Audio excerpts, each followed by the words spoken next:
A cute little beginner's area. Everyone's having fun leveling since the game just launched, but there's a menace hiding, hunting for his next prey. Someone with a class that shouldn't exist this early, and a quest to kill beginners. This guy's busy rizzing up the e-girl, but he's about to learn that Riz without strength is a recipe for humiliation. He gets suddenly closer and says, "Hi my bro, my name's Dex." Dude got the scare of his life, and before he could say a single word, he was cleaved in half. The players watching? Confused. Actually, more shocked than confused. They all ran, asking the same question. The game just started, so why is he soloing everyone? Rewind, day 1. The game launches, most players rush to farm. But this guy? He walked into the library. The fine receptionist and Glass's mommy were confused. Why was he wasting time reading the moment the game began? They were sure this kid wouldn't last. But he didn't care, just kept asking for more books. Now look, I'm not into studying, but I become a mathematician to learn the curves on this Glass's babe body. Our boy, though, he's got a plan to execute. After devouring every book he could find, he uncovered a legend about a man who hid a treasure known as the oldest trace of darkness. He connected the dots, found the lake, and now we're here. It looks peaceful, but something is dormant beneath this water. Let's begin the search. He dives in. Strangely, though, the lake felt infinitely deep. He surfaces,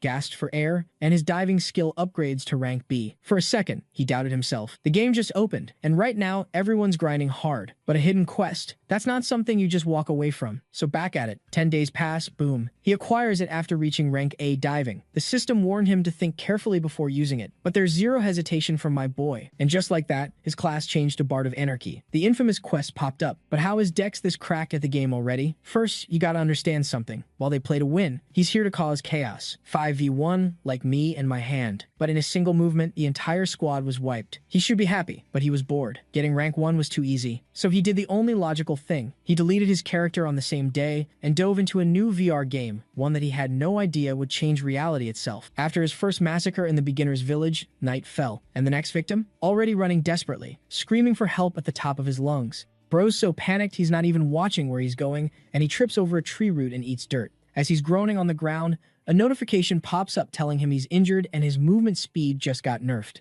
He's lying there reading this BS when he slowly turns around and sees the most terrifying thing, a pair of glowing eyes in the darkness just staring at him, the thing that's been hunting him. Yeah, it's Yoon, dressed in this hooded robe looking like the goddamn Grim Reaper himself. Green Hair sees Yoon's face with this psychotic smile and completely loses his shit. He starts crawling backward until he hits a tree, desperately saying he didn't do anything wrong, he was just hunting like a normal person. Why is Yoon trying to murder him? Yoon doesn't say a word, just raises his sword and starts swinging. Green Hair closes his eyes, fully accepting death, but then screams out, "You think the admins are going to let this slide? Right at the start of the game? I'm reporting your ass, you bastard." Yoon stops mid-swing and goes, "What did you just say? Who do you think told me to do this?" Green Hair's mind is blown, like, what the hell does that mean? But he doesn't get an answer because Yoon just cuts him down right there. The kill notification pops up, letting Yoon know he just got another newcomer, and his plausibility went up by 1. Our boy just yawns super loud and mumbles, "Man, I'm really sleepy." So here's the thing about Arcadia: when you die, you're locked out for a full 24 hours. It's supposed to make death feel real and force players to take breaks. Also, the ass machine won't work in real life. Meanwhile, somewhere else, that green-haired dude is absolutely losing it at customer support, screaming, "Let me back in. Why am I getting punished because some psycho decided to kill me?" Cut to the Arcadia technical support office, and these poor workers are drowning in tickets. Myung-chan is staring at his screen with the most fed-up expression you've ever seen, asking what the actual hell is going on. Another guy tells him they've been getting flooded with player kill complaints lately. Myung-chan snaps and goes, "Murder complaints, as if we didn't have enough problems. Who the hell is doing this?" And just like that, shit starts hitting the fan at the support department. Back to Yun, he's checking his status window, and it's looking rough. No level, his class is Bard of Anarchy, and thanks to that class, all of his other stats are laughable. He's staring at these numbers, thinking about how he's already murdered over 1,000 players in just 2 nights without sleep. He yawns again, realizing that killing players is way more exhausting than he thought it'd be. Plus, literally everyone hates him now, and that's actually draining as hell mentally. He's starting to wonder if this is going to come back to bite him. Since the game launched, he's basically been walking around, mercing everyone he runs into. There's no way the admins haven't noticed, but they're the ones who gave him this mission to begin with. But why, though? He pulls up his quest window, and all of the info pops up. Yun looks away and mutters that if anything goes wrong, it's on them, not him. Then he hears this weird sound behind him and turns around to find several sad-looking slimes crawling toward him. These little blob monsters look up at him all happy, making the cutest noises. A notification tells him he saved the slimes and earned their sympathy. Yun's completely thrown off and yells, "What's going on?" The slimes swarm him from every direction, happily rubbing against him like puppies. One even climbs onto him, and he actually laughs, saying he thought he only made enemies. But it looks like these little guys don't mind keeping him company. That's when he hears voices in the distance. Multiple torches appear in the forest. Yun just stares with zero emotion, pets one of the slimes, apologizes and says he'd love to hang out longer, but if he doesn't dip right now, people are going to show up, and he really doesn't want that drama. Multiple dudes with torches are searching through the forest hunting for him. One of them is that green-haired guy Yun killed earlier. Guess his 24-hour ban is up. He spots something, points at Yun, who's running away, and screams, "Found him! Move your asses!" Everyone starts chasing him. Yun is sprinting through the forest. He runs straight to the edge of a cliff and stops. Behind him is a whole angry mob, literally everyone he's killed. Greenhair's grinning like crazy, saying they've finally cornered him. There's nowhere to run except jumping off the cliff, and now he's helpless with nobody to save him. Yun just listens to all this trash talk without saying anything, then gets this idea and smiles a bit. Standing right on the cliff edge without a single ounce of fear, he leans back and just falls. The revenge mob rushes to the edge and watches him drop from this insane height. Greenhair's completely shocked, like he's insane. He actually jumped. Yun's smiling as he's falling through the air and casually logs out mid-drop like it's nothing. Fast forward a bit, and on the official Arcadia channel, someone posts a video titled "Breaking News, Gaming Maniac, All the Atrocities of the Newcomer Killer." The comments are going absolutely wild. Is this actually a game or reality? Players like this already exist, and it hasn't even been that long. Is he role-playing a serial killer? That's kind of interesting, actually. Can't wait to see what he says when he gets killed. Did he switch to warrior when he saw valuable loot? By the way, his control is insane. But why is he doing this?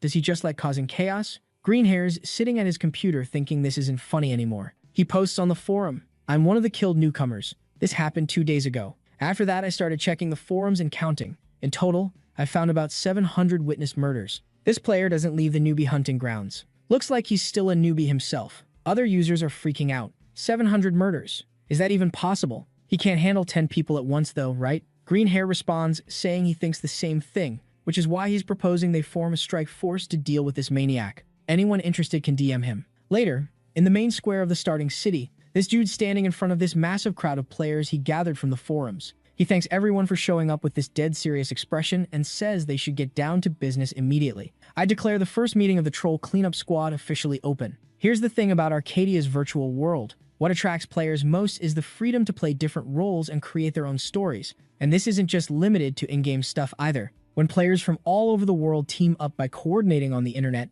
additional content that's indirectly related to the game just appears. And everything happens because of the AI controlling the game world, Alice. A system window pops up in front of Alice, large group detected, analyzing the situation. Chain quest, main scenario Act 1 Revival of Forgotten Darkness. Alice clicks on the window. Another notification, new quest being created. The exact same system window appears in front of Greenhair in the main square. And at that exact moment, every single player around him gets the same notification. The window reads, "Quest, hunt for the newcomer killer. Catch the rookie serial killer in the rookie hunting grounds." So while all this chaos is happening in the game, over at the Korean headquarters of Arcadia, some serious shit is going down. The big screen suddenly lights up with a notification about the main quest starting, and the entire scenario development team is just staring at it like, what the hell? This guy with glasses completely loses it and starts yelling, asking who the hell approved this quest to go live. Like, bro, someone's about to get fired. The dude standing next to him is trying to play it cool, saying they're looking into it, but Glasses guy is not having it. He turns to the rest of the team, and you can practically see the vein popping on his forehead as he asks if they even think they're doing their jobs properly. They just launched the game, and it's already falling apart. This stressed out manager's name is Kang Tae-hoon, and he's standing there looking at his colleagues, who are all lined up dead silent and probably praying they don't get blamed. Now here's the thing. Random quests popping up isn't always a big deal, but this one's different. One of the team members speaks up and drops another bomb. This quest is directly connected to the first act of the main storyline. Nobody expected this. Like, they just created the main scenario a couple days ago, and now the first major quest is already triggering? That's not how this is supposed to work. See, there's a difference between creation and beginning.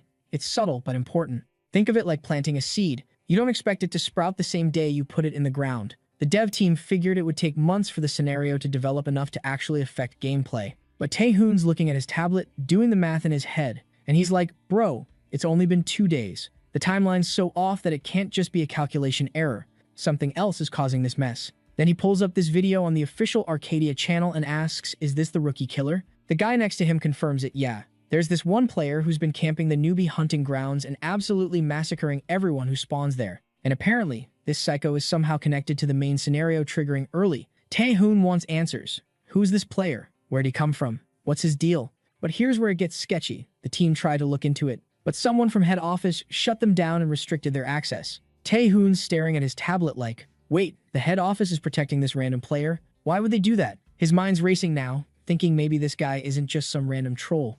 Maybe there's something bigger going on here. Then he sees the kill count and literally shouts out loud this maniac killed 1,025 players in that short time frame. Like, damn, our boy's been busy. Cut to our boy who's peacefully sleeping in his bed with his dreamer device chilling next to him. Man's knocked out after grinding for 2 straight days in-game. He finally wakes up and checks the official Arcadia website, and his soul probably left his body right there. There's a special event announcement. Hunt for the killer punishment of a criminal. The game is literally calling for justice and offering rewards to anyone who can catch the rookie serial killer terrorizing the newbie zones. Yoon's reading this like, wait, what the hell is this? Then it hits him. They're hunting him. He scrolls down, sees 2,637 comments, and you can practically hear the internal screaming. The man's looking at the screen, thinking, I'm so screwed. He's considering just quitting the game entirely, maybe laying low for a while until this blows over. He glances at his dreamer device, realizing this thing wasn't cheap, and he's torn about what to do. After wrestling with his conscience for a bit, he finally logs back in. Our boy spawns on a hill, overlooking a bunch of slimes chilling in the distance. He's sitting there thinking about how the game literally created a manhunt event just for him. Looking at the slime colony, he realizes this spot, the easiest place to find clueless newbies, is now way too hot. He's going to have to relocate his hunting grounds. Just then, he hears this long sound behind him. Yun turns around and there's a slime just vibing next to him with the saddest puppy dog eyes you've ever seen. Before he can process this, he hears voices nearby. 2 players are complaining about how hard it is to hunt as a mage class, with one dude saying, I told you not to pick magician, and the other whining that he can't even kill a single slime. Then this guy with the green username Acap spots Yoon standing next to their wounded slime, and they both rush over yelling at him. They're going full Karen mode, telling him not to touch their monster, that it's not fair to steal kills, and that slime's basically dead anyway since they already damaged it. Yun just ignores them, looking down at the sad slime staring up at him. As these 2 players are running at him screaming, he slowly lifts his head and confuses them by calmly walking toward them while putting his hood up. Acaps is getting heated, asking what his problem is, while his buddy Money Shake is squinting like, wait, I feel like I've seen this guy somewhere before. Yun's just standing there with his hood up, staring them down with this serious expression. Acaps loses his patience, walks right up to him, shoves his shoulder, and yells, are you deaf or what? And that's when Yun's face breaks into the slyest smile ever. He calls Acaps a murderer at the top of his lungs, and boom, Acap's username turns bright red. The dude's confused as hell, asking what he's doing, and Yun just drops to the ground like he got shot, screaming that he's dying and a maniac attacked him. Acaps is panicking, saying, bro, I barely touched you. But Yun's putting on an Oscar-worthy performance, screaming it's the rookie killer, loud enough for every player in the area to hear. And like moths to a flame, players start gathering, all thinking about that sweet reward money. Acaps is desperately trying to explain this as a setup, pointing at Yun, saying, if anyone looks like a maniac, it's him. But when he turns around, Yun's already booking it with the slime in his arms. The crowd of reward-hungry players doesn't care about the truth. They just see a red username and dollar signs. They all charge at Acaps and Money Shake, who's just realized where he recognized that evil look from the official channel video. He's screaming, it's a mistake. We've been framed. But nobody's listening. Later, deep in the forest, Yoon's sitting on a tree stump with the happy slime he rescued, saying he barely escaped that mess. He picks up the cheerful little blob, surprised it managed to follow him, and it starts rubbing against his face. He's laughing, asking if it's seriously injured. When the system drops a notification, he saved the slime from death, and its sympathy maxed out. He just earned the title, Friend of the Slimes. Yun's holding this slime, looking shocked at the alerts, thinking that considering how many slimes he accidentally saved by killing all those newbie players, yeah, the title makes sense. But then he realizes level 1 slimes won't cut it, he needs a real ally. That's when another notification pops up. He's accumulated enough plausibility points and earned the slime race's favor. He can help them using these points. Yoon stares at this confused until a character sheet appears showing the slime's pathetic stats. Then it clicks, and this massive grin spreads across his face. So that's what plausibility points are for. He uses his magic on the slime, confirming he wants to spend his 1,025 points even though they'll be gone forever. Somewhere in the game's cosmic space, this huge statue of the Bard of Anarchy appears, shooting a beam of pure energy right at the slime's location. The system notification pops up. All slime characteristics have been changed. Every single slime just got upgraded to level 15, and their appearance changed. Well, you guys must already know how every RPG needs those starter monsters that exist purely for noobs to beat up and feel good about themselves, right? Like, these creatures are basically walking tutorials. They're there so beginners can learn how to swing a sword without getting absolutely demolished. In Arcadia, slimes fill that role. Cute little jelly blobs just vibing in the forest, waiting to get slapped around by level 1 players. But what happens when those harmless starter mobs suddenly become absolute units that can one-shot beginners? Yeah, chaos. Pure, beautiful chaos. So there's this official Arcadia channel that posts videos with titles like trying to become op with level 1 weapons and climbing the weirdest tower ever. Basically, your typical gaming content. But then they drop a video called Slimes Too Strong, and this thing blows up 1.146 million views.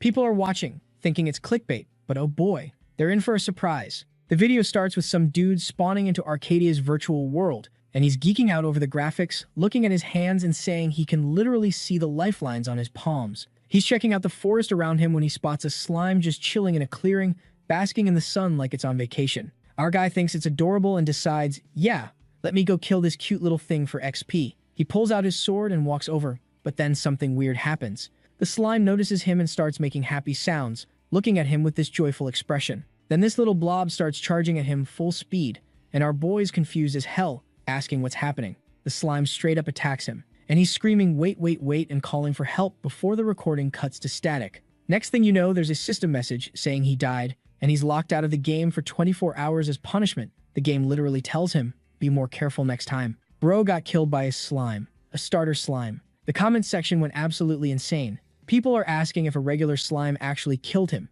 if he's trolling, and how you can possibly die in one hit from the most basic enemy in the game. Someone admits they also died to slimes, and everyone's asking the same question, did slimes get buffed or something? Cut to Yoon. And this man's sitting there thinking about how he spent over 1,000 plausibility points to level these slimes up to 15. They're not cute, harmless jelly creatures anymore, they're menaces to society. And with 10,000 new players joining Arcadia daily, that means total annihilation for all the noobs. Fast forward a bit, and we're in the forest where there's a slime just standing there looking innocent. Someone lands a heavy hit on it, but the monster doesn't go down.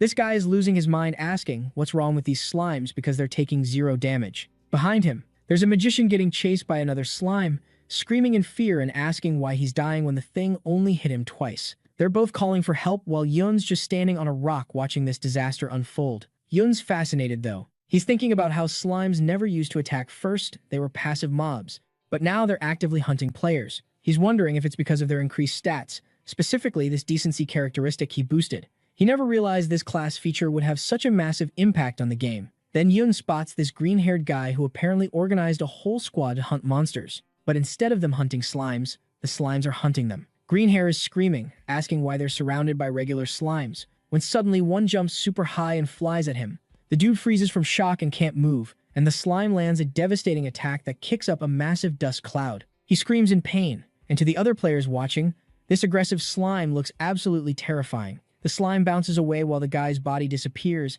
and the system announces that an enhanced slime killed a newcomer. The other players are frozen in horror, and this girl starts crying, saying the monster killed him in one hit. Then the remaining players get swarmed by a mob of slimes, all screaming for help as system messages start flooding in that the enhanced slime killed the newcomer and Yoon is earning 1 plausibility point for each kill. Yoon's watching all this with the biggest smile on his face, saying this is amazing and it turned out even better than he expected. 2 hours later, Yun's checking his stats, and he's sitting at 3,924 plausibility points. He's hyped, saying he harvested this much in just 2 hours. It would have taken him 10 times longer normally. Compared to personally killing players himself, this is way more efficient. He's not even trying to complete a task anymore. He's got a system window showing he needs to kill newcomers who haven't gotten a class yet. Current count, 4,949 kills with 3 days and 22 hours remaining. Yoon's thinking maybe he should strengthen the slimes even more, but then a system window pops up saying level 15 slimes can't be upgraded again. He's disappointed but not surprised, saying he knew it wouldn't be that easy. Then he looks down at the crowd of slimes gathered around him and figures this level is probably enough for now. He waves at them, saying he's counting on them, and these little murder blobs start jumping happily, making cute sounds. Meanwhile, at Arcadia's Korean branch headquarters, there was absolute pandemonium. Ma Young-han slams his hands on a table in front of a bunch of terrified employees. He's demanding a report immediately, and everyone's thinking he's scary as hell. This guy Tae-hun steps forward looking guilty and explains that 320 hours after launch, they discovered slime stats got massively increased, the new player mortality rate skyrocketed, and the situation still isn't stable. Myung-han asks if headquarters responded to their messages, and Tae-hun says they sent tons but got nothing back. Myung-han says he'll have to figure this out himself and asks how much stronger the slimes got. Based on the chaos, he's guessing maybe twice as strong. Tae-hun looks down guiltily and tells him that the slimes became 10 times stronger. Every single stat increased tenfold. Myung-han's shocked, asking if he heard that right not 2 times, not 3 times, but 10. Then he realizes something and jumps up, asking how many health points players start with. Tae-hun says exactly 100 HP, and Myung-han puts it together. Slimes can now one-shot level 1 players. Myung-han gets super serious and starts walking with purpose. He's thinking this can't be a mistake or bug. Their technology is too advanced for that, but he can't ignore what's happening either. If he can't figure it out from the outside, he needs to see it with his own eyes. He walks into a room with a VR device, climbs inside, and logs into the game. System windows confirm his login as a third-level administrator. He appears in the game's empty space, walking toward Alice, this girl floating in the air with a blue glow around her. She opens her eyes and looks at the executive director approaching, and he's determined to find out what the hell is going on. The scene shifts, and our boy's still camping out in the beginner zone, staring at this barren wasteland, wondering where the hell all the noobs went. A quest window pops up showing his progress, and he's thinking the rookie kill rate has dropped hard. Word got out that this place is a straight-up death trap, so new players stopped spawning here. But level 15 players started invading the newbie zones to farm slimes for easy XP, and our boy with his slime army has been taking care of that little problem. He looks down at all the bodies scattered around and thinks, yeah, this is working out nicely. The kill count's still climbing, just slower now. Then the counter hits 10,000 and freezes. A system notification pops up congratulating him on completing this incredibly time-consuming achievement. He's now officially a famous killer known across all of Arcadia and receives the title Rookie Killer. The system announces his mission reward has been upgraded to a medium reward. A treasure chest appears with medium reward written on it, and Yun's eyes light up. He's thinking, holy shit, jackpot, and smashes that accept button without hesitation. What happens next? Absolutely not what he expected. This insanely bright purple light explodes in front of him, so intense he has to shield his face. Yoon is sensing this ridiculously powerful aura and freaking the hell out, asking what's happening. Was the medium reward a trap? Why is everything glowing like he's about to have a seizure? Then this purple core materializes, radiating dark energy that feels like it could erase him from existence. He's staring at it, thinking maybe it's his reward, like some kind of demon egg or something. Suddenly, cracks start forming with these loud-ass sounds, and then boom, the whole thing shatters, releasing this massive shockwave of energy across the entire area. The system notification appears, confirming he received his medium reward. A familiar. A demon materializes in front of him, holding a glowing core and wearing the most evil smile you've ever seen. The demon looks at Yun and demands to know who the hell he is and how dare he summon him. Yun's actually excited, staring at this thing with its incredible aura, wondering who he could have possibly summoned. Then he notices something in the system window, and his brain short-circuits. The window reads, Lord of Chaos, King of Demons, Satan. Yun's reading this like, wait, the demon lord Satan? Satan's appearance shifts, and he says with a smile that apparently there wasn't enough power for a proper summoning, so he appeared in his younger form. But whatever. Even like this, it won't be hard for him to kill all those winged bastards. Then Satan looks down and realizes he's literally the size of Yoon's leg. Seeing this, the demon lord absolutely loses his shit. He's screaming, demanding answers about where he is, why he's in this form, and why is he so tiny. He's yelling at Yoon for answers, and our boy's just confused, telling him he doesn't have a clue either. Satan screams back, asking if he's the one who summoned him. Yoon blankly stares and says, you said I summoned you. Bro, I don't even know how to do that yet. I got a medium reward and you just appeared. You're like my familiar or something. Satan's completely mortified. He gets furious, saying this can't be happening. He's not some low-ranking demon. He's Satan. How could he become bound to a contract without his own consent? He's way too important for this. Yun's watching this tiny demon have a full meltdown and asks, so wait, you're actually a demon lord? Satan's screaming about being too old for this nonsense. He floats up and says that since the contract is already made and he's stuck as Yoon's familiar, they're going to have to coexist whether they like it or not. Then this tiny demon lord just plops down on top of Yoon's head, crosses his legs, and sits there looking annoyed. Yoon's internally screaming, thinking, did the demon lord just sit on my head? Satan notices something and looks at Yoon with sudden interest, asking if he has some kind of great power. System windows pop up, explaining he can spend plausibility points to unlock his familiar's power, but he should be careful because his familiar is a demon. Satan gets this super cunning smile and says, oh, I get it now. That's why I got dragged into this contract. He asks if he can borrow the power Yoon has. Our boy's confused. So he asks what power Satan's talking about. Satan points at him excitedly, saying he means the power that can turn reality upside down, that thing. It finally clicks for Yun, and he asks, "Wait, are you talking about plausibility?" Satan's grin gets even wider. A mere mortal couldn't use this power properly anyway, so Yun should just hand it over. In return, Satan will reward him generously. Yun immediately imagines mountains of gold and legendary weapons. He checks his stats, 8,975 plausibility points total. He's thinking that if the Demon Lord wants his plausibility this badly, this stat must be seriously valuable. He asks what Satan can give him in exchange. Satan's smile gets massive. He creates a purple magic circle and summons an item, saying if Yun gives him everything, he'll get this legendary level 150 robe with insane stats. Yun's mind is blown, level 150 just to wear this. He heard that even in America, where the game launched 2 months earlier, no one's gotten above level 50. He tells Satan he doesn't need it right now. Satan calmly puts the item away and asks,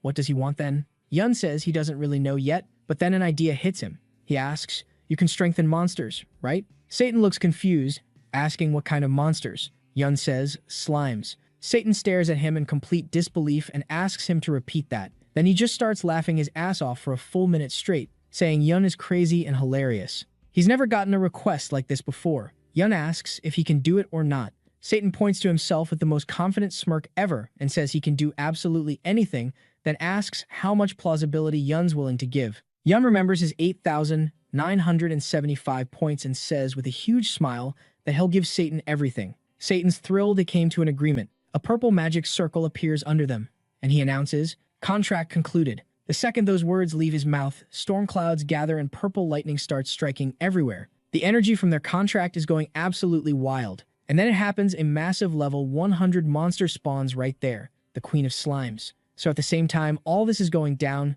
we've got this group of players farming the upgraded slimes. One dude casts Fire Spear and roasts an enhanced slime, and this girl with some fancy staff starts laughing, saying how easy this is. The red-haired guy next to her is hyped, saying this bug is actually amazing, they're getting insane XP from slimes now. The mage chick says whether it's level 1 or level 20, slimes are still just slimes. They're basic monsters with predictable attacks, nothing special. The red-haired guy agrees, saying, yeah, this place isn't for beginners anymore, but for them, it's absolutely perfect. The girl's smiling, talking about how nice it is to level up in such a safe environment, and if they keep grinding like this, they might even break into master ranker territory. The guy's like, you seriously think so? And she says if things keep going this well, it's totally possible. Then suddenly, and I mean suddenly, the ground just starts caving.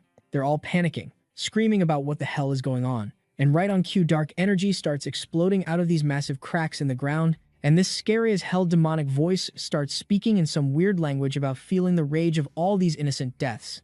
The dark energy is just pouring out in these huge streams, and the voice keeps going on about fighting for fallen family members or whatever. These 3 players are just frozen, watching this absolute nightmare play out in front of them. The energy blasts into a huge crowd of slimes, and their colors start changing from the normal green to this ominous purple. The voice screams something about revenge, and all these enhanced slimes that got hit by the dark energy start slowly creeping toward the 3 players. One guy's cowering behind his shield, another dude's literally flat on the ground staring at these monsters, and the girl looks like she's about to have a heart attack. The ground starts rumbling with these insane sounds, and the girl just loses it, screaming. Red hair's yelling, asking why everything's shaking, is this a freaking earthquake or what? Then he looks up and sees what's coming, and his face goes completely pale. There's this massive wave of purple slimes charging straight at them like a tsunami. He covers his head, closes his eyes tight, and thinks, we're about to die. He's screaming for help as loud as he can, eyes squeezed shut, just waiting for the end. But then nothing. He slowly cracks one eye open and looks around all confused.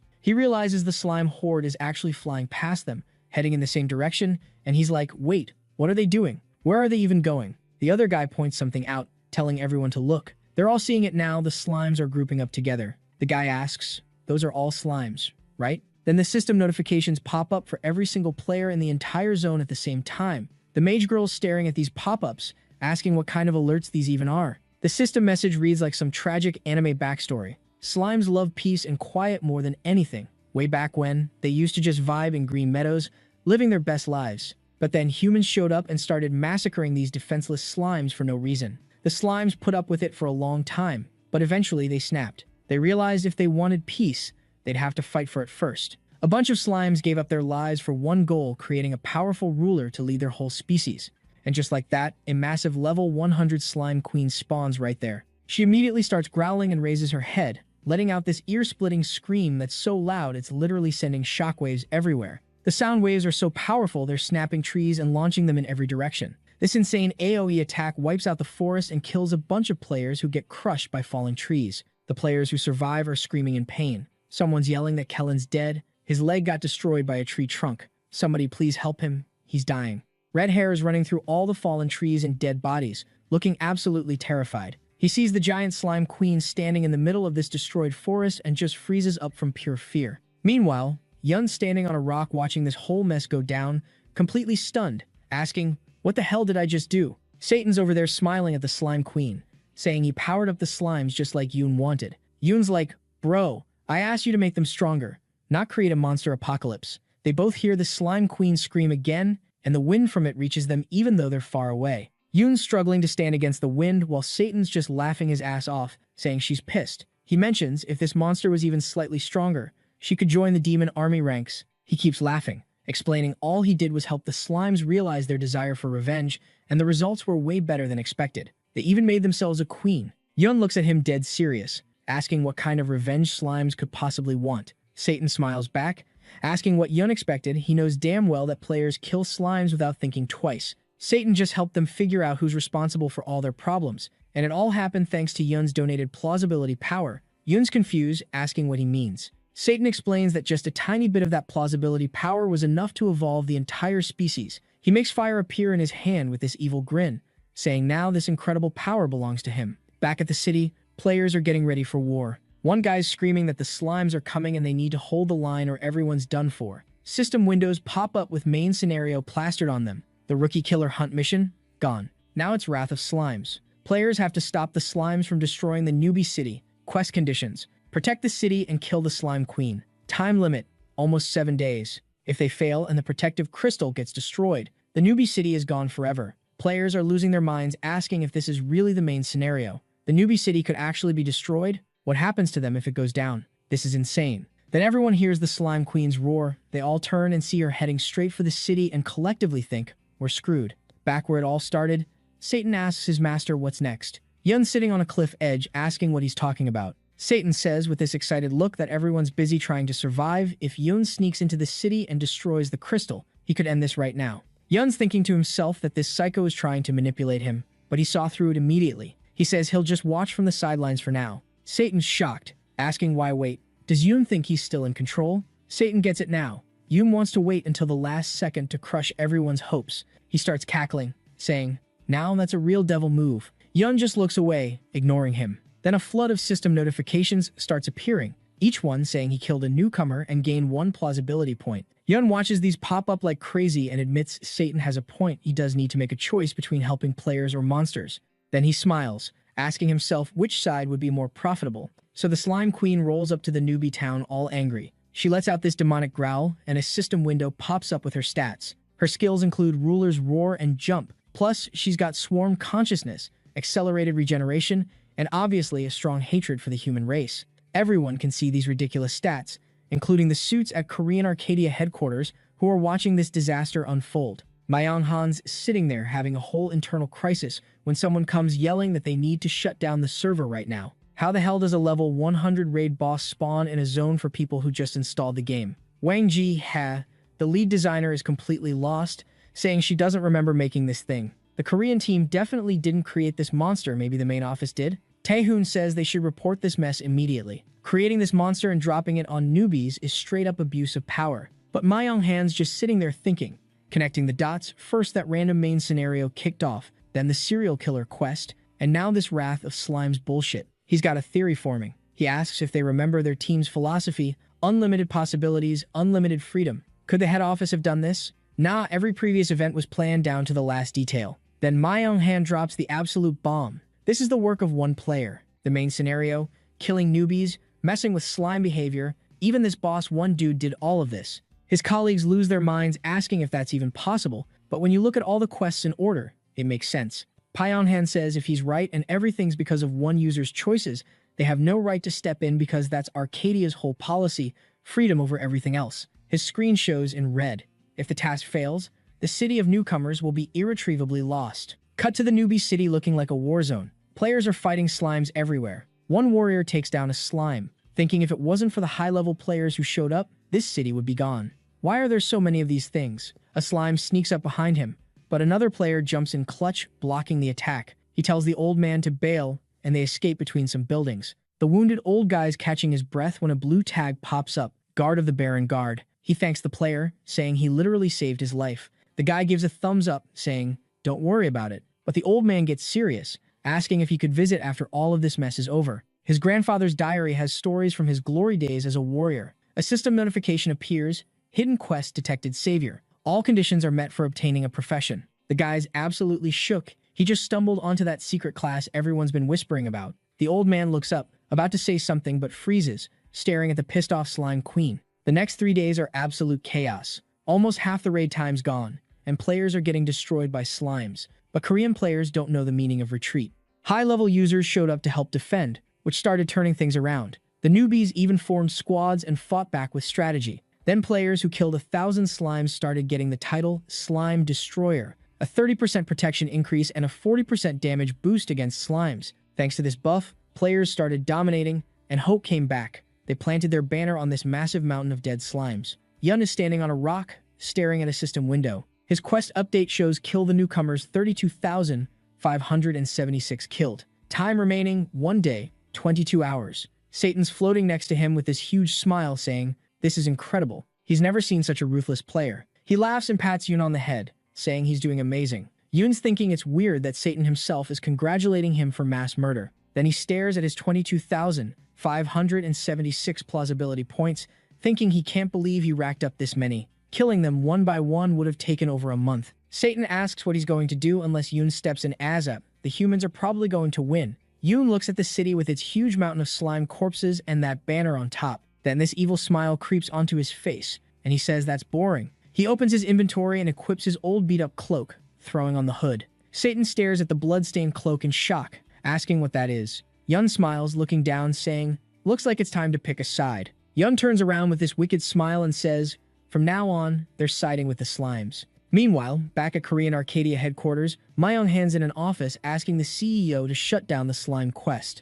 The camera shows her nameplate, CEO Lee Mi-yun. "Yo, what's up with this company having a lowly chairman and a baddie CEO? It's absolutely wild." So the scene shifts, and we're on the final day of this raid event, and the beginner town looks like an absolute war zone. But after a whole week of getting swarmed by slimes non-stop, things are finally calming down. Players are just vibing, chatting, and probably thinking they're about to pull off the biggest W of their lives. The timer's showing 10 minutes and 42 seconds left, and this one dude's like, "Yo, the slimes are finally backing off." His buddy with the shield is feeling himself, saying these slimes have been trying to break through for a week straight and haven't done jack to their defense. He's clenching his fist all heroic, grinning like, "Just 10 more minutes and we're golden." But then, right when everyone's about to celebrate, the sky decides to go full demon mode and turns blood red. Loud, creepy-ass sounds start blasting from everywhere, and all the players immediately freeze. Everyone's losing it, asking what the hell is happening and why the sky just went apocalypse on them. One guy's getting real bad vibes and tells everyone to stick together because something's seriously messed up. Meanwhile, our boy Yun is literally standing on top of the Slime Queen's head, sword in hand, with this smug-ass grin on his face. He's about to drop some major news when the shield guy tries calming everyone down, saying the sky color means nothing and time's almost up anyway, so there's no way the slimes can win now. Then they hear this absolutely massive noise that makes everyone's stomach drop. This old dude is staring at something in pure horror, muttering, "She's coming." And when they turn around, there's this gigantic slime queen just chilling outside the city walls, and her core is glowing like it's about to nuke the entire place. The game drops this whole dramatic story about how slimes have been getting their asses kicked by humans forever, and they're done being punching bags. All that built-up rage and revenge? Yeah, it forced their queen to finally show up. And she does this absolute unit of a slime opens her mouth and screams. Everyone holding weapons just freezes, scared out of their minds. Then the slime queen bends down, grabs the city wall, and the system pops up with the worst possible news.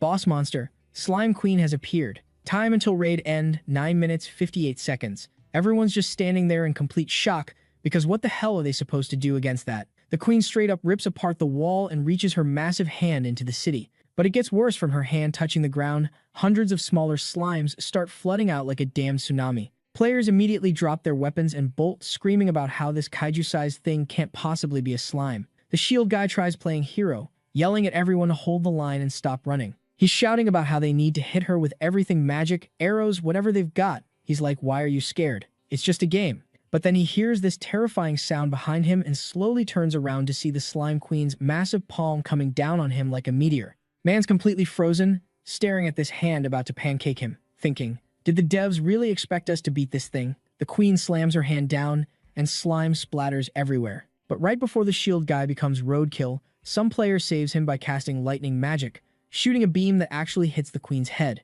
This dude with long red hair stands up and yells for everyone to listen. All the newbies are shocked, but they're paying attention. The red-haired guy is standing on a rooftop with two girls, and he lays out the actual plan. Listen up, we only need to survive for 5 minutes. Don't even think about trying to kill this boss, that's impossible. Just keep her attention away from the crystal in the central square. If we can stop her from reaching that crystal, we win. The honor of the Korean server is riding on this. All the newbies look at each other, nod, raise their weapons, and start hyping themselves up with battle cries. Red hair keeps pumping them up, telling everyone to stop worrying about dying and just push forward. It doesn't matter if they can't hurt her, they just need to spam her with attacks from range. The crowd's getting into it, raising their weapons and shouting. Everyone's feeling hopeful, thinking maybe they can actually clutch this. Fast forward to when there are 10 seconds left, and the Slime Queen releases this massive wave of slime onto the street packed with players. At 9 seconds, she suddenly stops caring about all the weak spells hitting her. She sensed something more important. The next second, she throws this devastating punch that completely destroys the wall and sends dozens of players flying.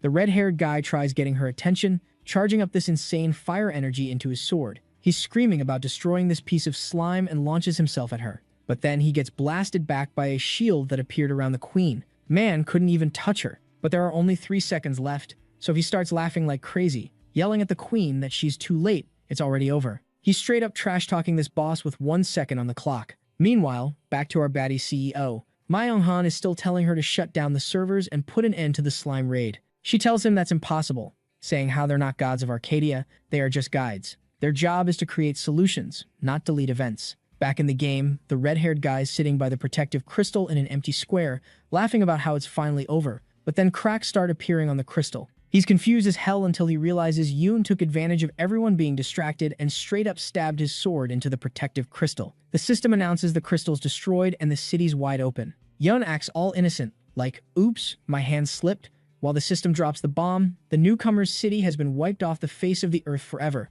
The red-haired guy turns around, absolutely pissed. Yoon responds by one-shotting him with his sword. Our boy's standing in the burning city, thinking about how he didn't get any points for that kill, probably because red hair wasn't a newbie. But whatever, he's already loaded with points anyway. Players start rushing to the square, freaking out about the crystal being destroyed and asking how the slimes even got there. Then they stop dead, recognizing who's standing there. They see Yun at the destroyed crystal, and the horrible truth hits them. It wasn't a monster that destroyed the city, it was a player. The players start cursing our boy, asking him exactly what the hell is wrong with him. And then the whole mob charged at him, screaming that they need to catch this freak and figure out his username so they can hunt him down for the rest of their lives. Yun just smiles and asks if they're serious. The guy's confused as hell, asking what he means, when suddenly the system window pops up saying Act 1 failed, the city's getting wiped off the map. The core inside the giant slime queen starts glowing like crazy, and then her massive body just explodes. All that slime starts raining down on everyone, and players are standing there in shock,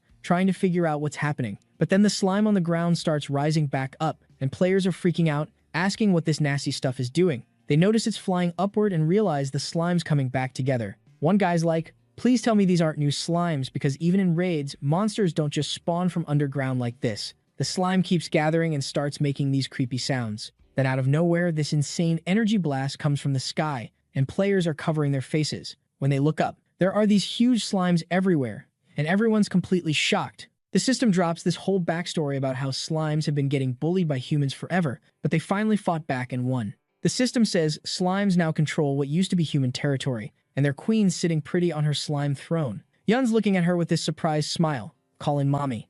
Meanwhile, a magic circle appears over the city, and everything gets covered in slime. The system announces the city now belongs to the slimes, and then a warning pops up for all players saying they just entered a level 80 hunting ground. One player reads it and freaks out, asking what the hell a level 80 zone is doing here. Then he hears the slimes roaring and gets terrified. Players are completely surrounded by these massive slimes, and Yun's just standing there smiling, saying something about being a stranger among your own people. Players start running for their lives while giant slimes chase them down, and everyone's screaming in pure terror. Cut to some time later, and this girl reporter named Mikan from TVG channel is greeting viewers for gaming news. She's talking about how Arcadia, the first multiplayer VR game, blew up in popularity, but now players are flooding forums with complaints about what went down in the beginner city. Meanwhile, our boy's at home sleeping peacefully in bed with her broadcast playing on his phone.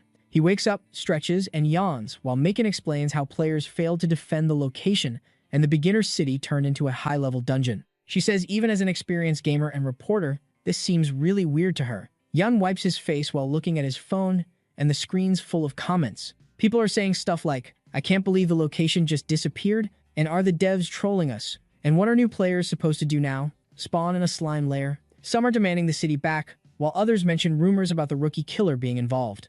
One comment says the protective crystal wasn't broken by slimes but by some player, and if that's true, whoever did it is a legend. Yun's brushing his teeth reading all this, thinking he caused quite the mess and should probably lay low for a bit. He notices one user complaining about how their hidden class quest disappeared after the raid. They met an NPC who gave them a profession change quest, but the NPC vanished after the event ended. Yun thinks he was just playing by the game's rules, so what do they want from him? He's got this anarchist bard class, a demon lord familiar, and then there was that guy at the beginning who told him to create chaos. Yun tries thinking it all through but then stops, scratches his head, and wonders why he even cares. Worst case, he gets banned and then he thinks, well, forget it. I'll have to focus on the present, not worrying about what might happen.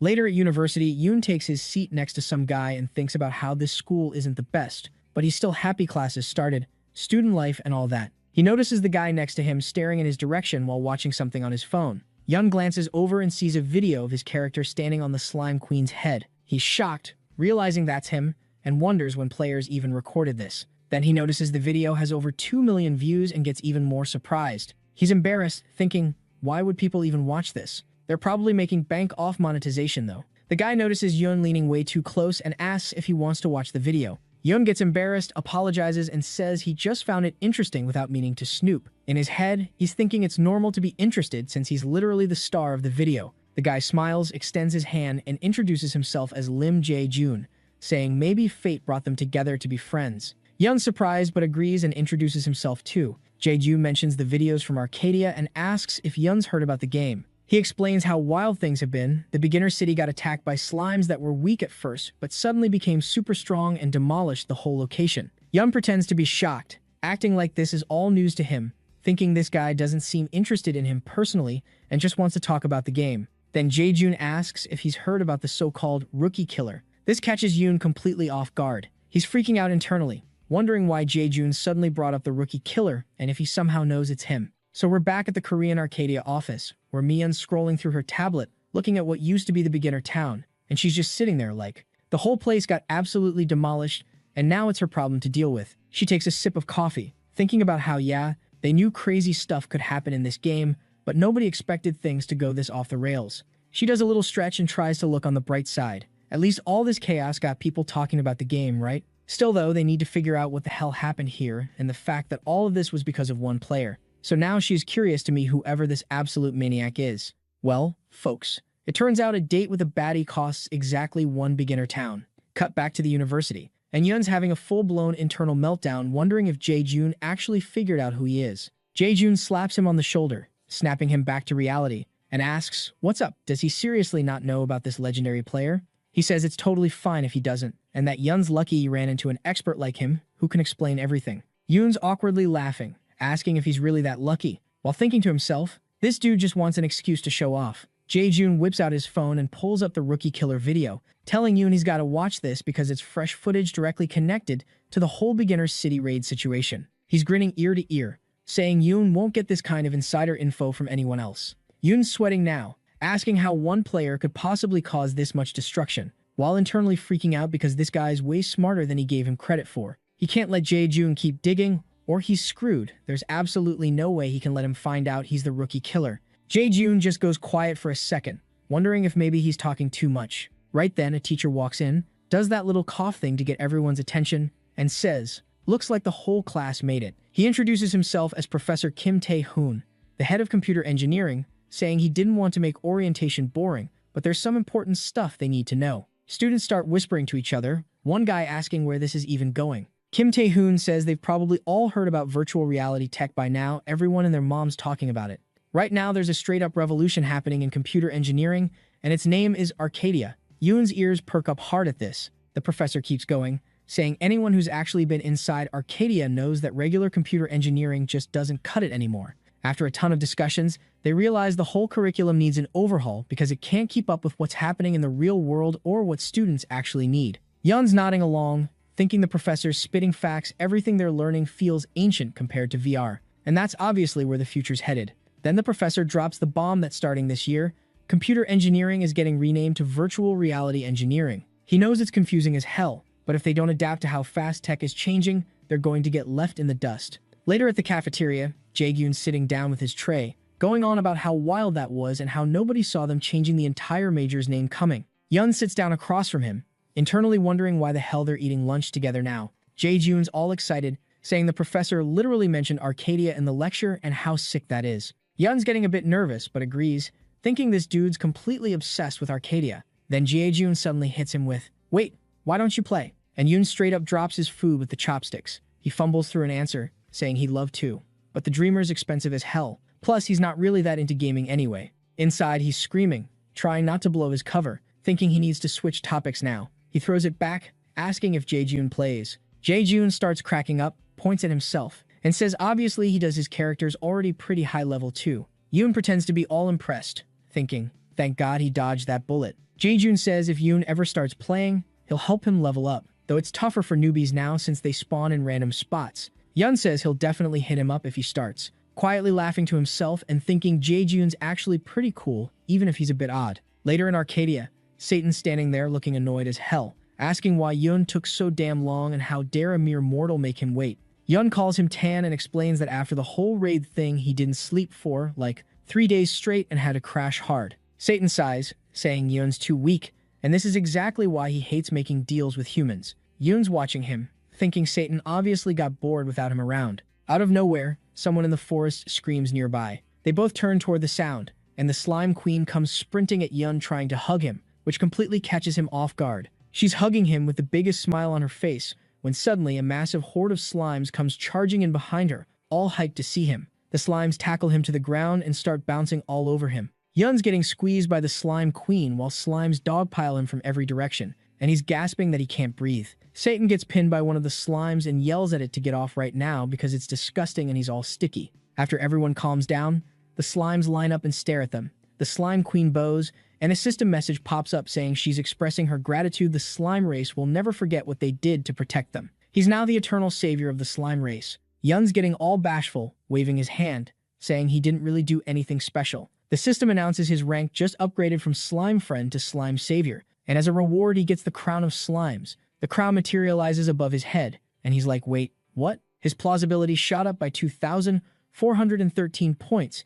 and the Wrath of the Slimes quest was just completed. Yun's staring at all the system notifications in disbelief, saying he just got an insane amount of rewards. The system message says he helped the slimes survive their crisis and thrive. They'll remember his kindness forever. He's officially their savior now. Getting recognized by the slime race gave him water agility +10 and intelligence plus physical defense +5. Yun's smiling, saying he only started playing recently and he's already stacking titles like crazy, but it'd probably be better if he kept them hidden from everyone. Satan calls out with this irritated look, asking if they can please leave already because all this purple is hurting his eyes. A bunch of slimes immediately jump on Yun, all happy, and he tells Tan, yeah, they're about to head out. The slime queen waves goodbye with the cutest expression while standing with the other slimes, watching them leave. Near the captured beginner city, Yun turns and says it's time to move on to their next objective. Meanwhile, in this gorgeous massive city built into the mountains, really loud sounds start echoing from behind the peaks. Somewhere in this pitch-black space, there's an angel whose body's radiating absolutely insane bright energy. So the beginner city got absolutely wrecked during that slime raid, but it turns out players are way more resourceful than you'd think. Almost immediately, someone dropped a whole guide on the forums about new hunting spots for beginners, apparently about 10 kilometers from where the old city used to be. There's this place called the Barony of Mikhail. Monsters aren't crazy strong, and the NPCs actually sell decent gear. Comments are full of people saying they've been chilling there even before everything went down. Makes sense though. It's the closest spot to the old city, so obviously everyone just migrated over. People are hyping it up like, yo, this is perfect for a new beginner hub, and anyone want to party up? Word spread like wildfire, and soon players from all over Arcadia started flooding in. A bit later, Yun shows up and walks into the city with a bunch of other players. One of the guards spots him and yells for him to stop, asking his name. Yun quickly hides Satan in his hoodie and says he's Dex. The guard looks him over and asks if he's also coming from the old beginner city. Yun nods, yeah, and the guard, looking pretty annoyed, asks what the hell even happened there. All he's heard is some crazy talk about angry slimes attacking or something. Yun's thinking, so NPCs gossip with each other too? He realizes he needs to be way more careful. He explains it wasn't regular slimes where the city of Edelin used to be. There's just a massive monster spawn now, and you need to be like level 85 minimum to even step foot there. The guard's eyes go wide like, how is that even possible? He coughs and says, okay. Now he gets why there's such a huge influx of people. So Yun's a refugee too. Huh. Just give him a second. He'll get him a permit to enter. Yun thanks him while Satan's looking around from inside the hood. Yun leans down and whispers, asking Tan why he's being so sketchy. Satan's got this annoyed look, saying this place seems familiar. Yun asks what he means. Satan keeps scanning the area and goes, probably not important, probably just mix it up with somewhere else. Then he turns to Yun, irritated, asking why he keeps calling him these weird names. His name is Satan, and he thinks it's badass. Yun explains he calls him Tan, because his real name is so legendary it might attract the wrong attention if someone overhears. Satan's face lights up. He laughs and says if that's the reason, he's cool with it. He calms down and asks what the owner's planning to do next. Yun's confused, and Satan's got this smug look, saying he's talking about plausibility, obviously. After all, Yun's got even more points now than when they first met. A system window pops up showing he's sitting on 33,551 plausibility points. Satan says he didn't think Yun could rack up this much if you add everything together. He's basically killed like 40,000 people. So how's he going to spend all these points? If he just hands them over, Yun immediately cuts him off, saying, nah, not doing that. Satan gets pissed, saying without him, Yun won't even be able to use them properly anyway. If he voluntarily gives him the points, he'll reward him generously, he'll give him whatever he wants and help him conquer the entire continent with the items he'll craft. Hell, if he sells just one of those items, he'll never need money again. Yun says he'll definitely let him know if he needs anything, so just chill and wait. Satan's clearly upset he couldn't convince him and mutters quietly that this guy's a tough nut to crack. Yun's thinking Tan actually got him interested. The dude showed him a unique level 150 item, which is insane, but he doesn't think it's smart to rely on Satan for everything. Plus, plausibility might be way more valuable than he realizes. He should hold on to the points until he knows more about how this whole system works. More importantly, it'd be boring as hell to just have everything handed to him. Later in the city, Yun's walking through the market where vendors are shouting stuff like, come check out my items. Everything's dirt cheap. Satan asks where they're headed. Yun says they need to scope out the city, check what's good in the market, and maybe find a solid quest. Something catches his eye. He spots a tavern packed with people. At one table, some guy's saying things aren't going well. The lord of these lands ordered them to increase ore production, and he has no idea how they're supposed to dig even more. They're already spending 24 hours in the mines. The guy with him looks stressed, saying, yeah, he's scared the miners are going to get punished if they don't work harder. Yun perks up at the lord of these lands and starts laughing like, ah, so that's what's going on here. Satan's looking at him like he's lost his mind, wondering what crazy scheme this dude's already cooking up. Yun walks up to the two miners and shouts to get their attention. They turn around and Yun smiles, saying he thinks he can help with their problem. Both miners immediately light up, asking if he's serious because that would be amazing. A system window pops up with the quest to help miners extract the iron ore to help increase supplies. Satan looks at it, asking what kind of pathetic request. This is literally anyone could handle this garbage task. Yun says he doesn't think so. Tan should look closer. They glance around, seeing players yelling, selling iron ore 20 bronze each, and selling homemade weapons. My blacksmithing just hit C rank. Satan's confused, asking what he's supposed to be looking at. It just looks like a normal market. Yun says, yeah, it might seem that way, but here's the thing, most of these people aren't NPCs. They're actual players. The demand for weapons shot up crazy high because of all the new players flooding in. At the same time, players are rejecting quests to collect iron ore because it's easy and boring. So demand for metal skyrocketed, but supply didn't keep up. Satan just stares at him blankly, saying he has no clue. Yun steps aside with this knowing smile, saying, then just trust him, he's going to like the results. He turns back with a grin, saying first, they're going to make some serious money. Meanwhile, at the Baroness's estate, she's looking at scrolls with this worried expression, thinking about how last month 1 unit of iron ore cost 10 bronze coins, and this month it's already 15. That's a massive price jump. The blacksmiths are running out of raw materials. If this keeps going, quality will tank while prices keep climbing. She needs to do something urgently. Later at Mount Fian Highlands at mine entrance number 1, Yun says they're deep enough that there shouldn't be other people around. He smiles, saying they can get started. He's counting on Tan. Satan turns around, asking doubtfully if this is really a good idea. Is he sure he wants to waste his plausibility on something this useless? Yun says just stop complaining and do what he told him. So he does his thing and summons a weapon that costs 8,000 freaking plausibility, and a system window appears with all the weapon's stats. This thing is called the Den Destroyer, a drill crafted from the claw of a demon dimension mole. And Yun needed this for its special skills that accelerate production, significantly increase resource extraction speed, reduce failure when extracting resources, and increase the chance of high-quality resources. Yun's looking at this with the biggest smile, saying that's perfect. Now they can start printing money. Meanwhile, back in the barony of Michael, the market's buzzing. Vendors are shouting about their sales and services. This girl's yelling out that she wants to buy 20 iron ore to finish up a mining quest. Some dude with green hair walks up to her, greets her all friendly, and asks if she's looking for ore for one of those repeatable quests. She turns to him like, yeah, why is there a problem? The guy laughs with this confused look on his face, saying he'd honestly advise her not to waste her time on it. The reward's basically just a tiny reputation boost with the miners, and that's it. The girl's eyes go wide, asking, wait, seriously? She thought they'd give her something actually useful. The guy waves his hand as he walks away, saying, nah, she'll make way more profit if she just mines the ore herself and sells it to a merchant. The girl bows, thanking him for the heads up, and says she'll just ditch the quest then. Standing nearby watching all this go down are two blacksmiths, Aiden and Kashim, and both of them look pissed off. Aiden's looking at everything, saying those damn adventurers bought up all the ore just to craft a bunch of garbage. Kashim agrees, saying exactly. These nobodies walk around pretending to be master craftsmen, then sigh and wonder where the hell this world is going anyway. Aiden says he's really hoping the Baroness does something about this because otherwise the whole barony's screwed. So Arcadia's economy works just like the real world. There's production and consumption, supply and demand, and imports and exports. Each region specializes in different raw materials, and depending on the season, demand for specific goods goes up or down. Right now, the most in-demand resource is iron ore. And obviously, they have to implement realism in the worst way possible, because the pickaxe still breaks after 10 swings, so the players are mad, asking, why is iron so impossible to get? A girl next to him says, yeah, iron's in crazy short supply these days, probably because there are so many blacksmiths around now.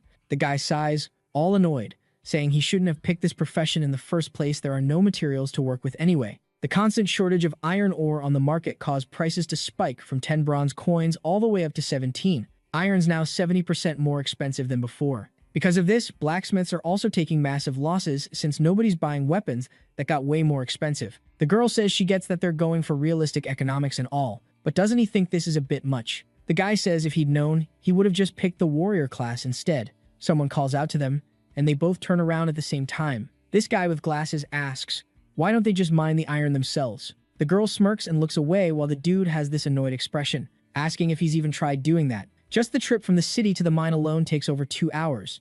Plus, the actual mining isn't easy. You can't just casually get iron because your pickaxe breaks all the time. Both he and the girl say at the exact same time that basically, it's way easier to just wait until someone else gets the iron while they focus on leveling up their profession by repairing equipment. The guy with glasses listens to all this, scratches his head, and says he gets it. Everything they said makes sense. Digging in the mine is extremely unprofitable, but not for a certain idiot. Cut to our boy, and he's tearing through the mine. System windows keep popping up one after another saying he mined iron ore. He got lucky and mined several pieces of silver ore. His mining skill leveled up, resource extraction speed increased. He now has a low chance of getting rare resources. He can find hidden ores now, and his stamina went up by 10 points. Yun decides to take a break from mining and looks at all these system windows, saying that's probably enough for now. His inventory is almost full. He's staring at his inventory, thinking he's already mined so much that spending those plausibility points definitely paid off. Just then, Satan comes flying in, saying he's been looking everywhere for him. Yun asks where the hell he's been all this time. Satan's got this excited look on his face, saying he thought of something. Is he sure he doesn't want a better drill than the one he's got? Yun looks at him thinking, here we go again. Satan creates a magic circle, saying he's been thinking for a while and he's pretty sure he's got what Yun needs. He pulls out this necklace with a weird eye on it, asking what he thinks. He's willing to give it to him for whatever plausibility he's got left. The system pops up with stats. Yun wipes his face with a towel, saying he already told him he doesn't need anything. That thing can only be equipped from level 220. Why would he need a tool he won't be able to use for another 3 years? And more importantly, it's completely broken and imbalanced. If he takes this, the game loses all its fun. Satan looks embarrassed and wants to say something, but Yun cuts him off, saying if he puts that up for sale, everyone will immediately know who he is. It'd work if he sold the item to cash out and never logged into the game again, but he's got no plans to quit anytime soon. Did he explain that clearly enough? These words hit Satan hard, and he's got this hurt expression saying, yeah, he gets it. Just stop already. Yun says he wants to get back on topic. Where did Tan go? He was gone for quite a while. Satan says there's nothing interesting about it. Yun says he's still curious. Satan's eyes glow red, and he asks with a smile, so he really wants to know? Then he'll tell him. He starts cackling like a maniac, saying actually, he changed his mind, he'll tell him everything when he feels like it. He looks at Yun's inventory, saying he mined a ton of ore. He probably has more ore in his inventory right now than exists in the entire city of Michael. Yun smiles, asking if he really thinks so. Maybe. He'll mine for a couple more days and then offload it all. He's thinking with a smile that he'll rack up tons of friendship points with the miners by completing the task multiple times. Satan looks at him, asking what happens then. Yun smiles, saying the Baroness herself would get interested in him. Meanwhile, at the Baron's estate, there's a bunch of people gathered around a table, and she herself is sitting there with a pile of scrolls. The scrolls all say stuff like they're short on iron ore. With these pathetic supplies, they won't be able to fulfill orders for traders. Things are going really badly. They're afraid they'll have to close the workshop, and they're thinking about moving to another city where raw material supply is better. Mikhail's reading all this with the most stressed expression on her face. She looks at the people around her, asking what they think is causing these problems. An old man next to her says it's obvious it's all because of the massive influx of adventurers who picked the blacksmith profession.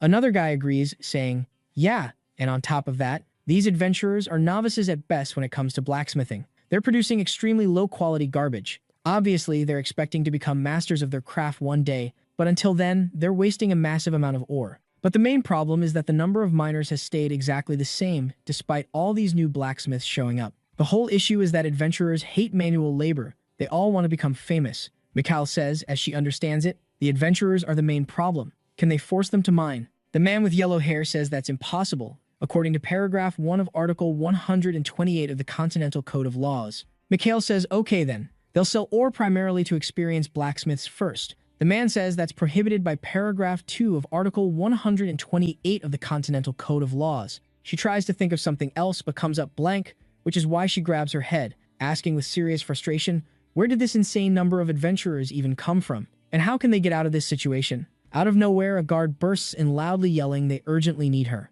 Outside, a massive crowd's gathered, staring at this absolutely huge mountain of ore piled on the ground. People are shouting, this ore is high quality, and I'll pay good money. And wait, there's not just iron, there's even gold mixed in. And holy shit, is that a magic crystal? Where did all this come from? Mikhail's looking at this with total shock, asking what the hell happened. Meanwhile, Yun's sitting on a box in an alley with a bag of money, saying he wants to check it out. He's counting coins. In 3 days of hardcore mining, he earned 5 gold and 12 silver coins. In real money, that's about 500,000 won, roughly 170,000 won per day. He's thinking, at this rate, he'll make around 5 million won a month. That's solid income enough to cover rent for the capsule apartment and tuition.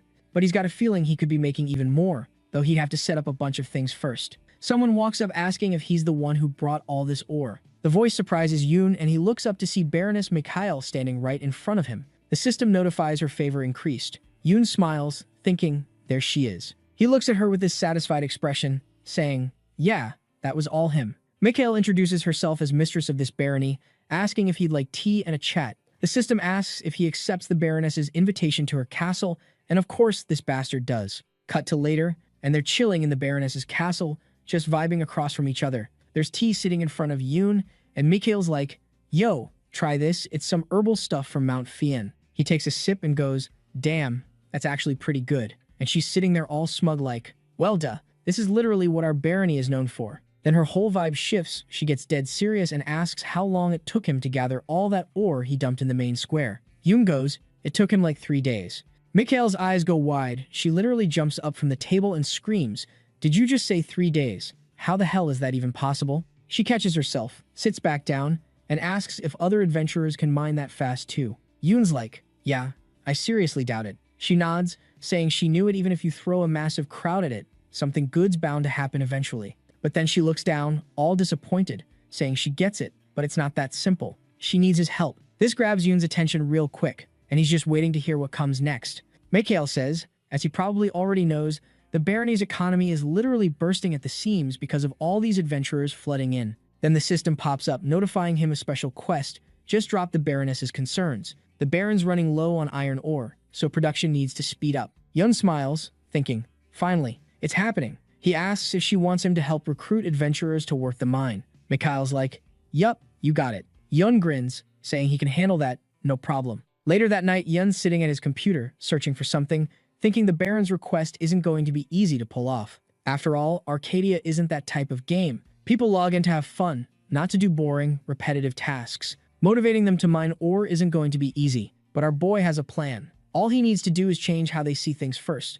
So he created a channel and posted a video of him mining. Cut to Mapago Middle School. Some dude with this goofy happy expression asks his buddy if he is going to hop on Arcadia with them today. Hyun-tak replies that he's thinking of quitting the game altogether, so that's a no. The guy's confused, asking why he stopped playing. Hyun-tak drops his head on the desk, looking miserable as hell, saying the game's just really weird. When he first logged in, some random psycho immediately killed him, and then the next day, the slimes somehow got way stronger. The guy remembers going, oh yeah, you were in Edelin back then, right? Hyun-tak gets pissed, saying after that the entire newbie city just vanished. He died so many damn times trying to get out of there. The guy smiles, saying he was super unlucky, but at least he made it to the barony of Mikhail and even became a merchant. That's pretty good, right?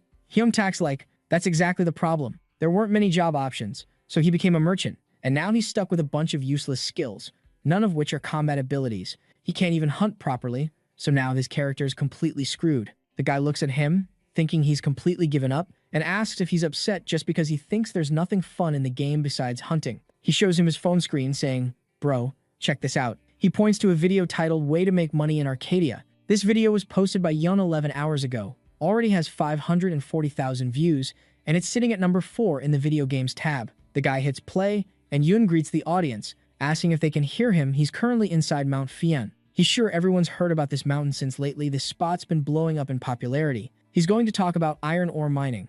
Hyun-tak's like, wait, did he say ore mining? That's literally grunt work. Yun goes, is that what you thought? Am I right? Then he just dumps out a massive pile of coins from his wallet, saying this is how much money he made this week. Hyun-tak's eyes practically pop out of his head as he yells, holy crap, that's so much money. How do you do that? The guy who showed him goes, pretty sick, right? Just keep watching. Yun explains that at the start, everyone's resource extraction skill is at the lowest rank. You won't be able to mine more than 20 units of ore per hour. That equals 400 bronze coins based on current market prices. Not super exciting yet, right? That's why you have to start by leveling up the skill rank. This increases your extraction speed, success rate, and chance of finding rare stuff. Personally, he's at a rank now he finds at least one magic crystal or diamond every single day. Hyun-tak shook, thinking, if he's finding magic crystals, that's absolutely insane. Seems like there's no point digging in the mine without ranking up that skill first. Yun says now he'll show them how to actually mine ore. He'll skip all the boring routine stuff and jump straight to the good parts. After a time skip, he's standing in front of some happy merchant saying he sold all the ore he dug up that day, and later, he'll show them how to negotiate with buyers and farm friendship points. Today, he made 1 gold and 82 silver coins. Hyun-tak is impressed, saying it's amazing he actually wants to try working in the mine now. So obviously, like the lying bastard he is, Yun lied his ass off in the video.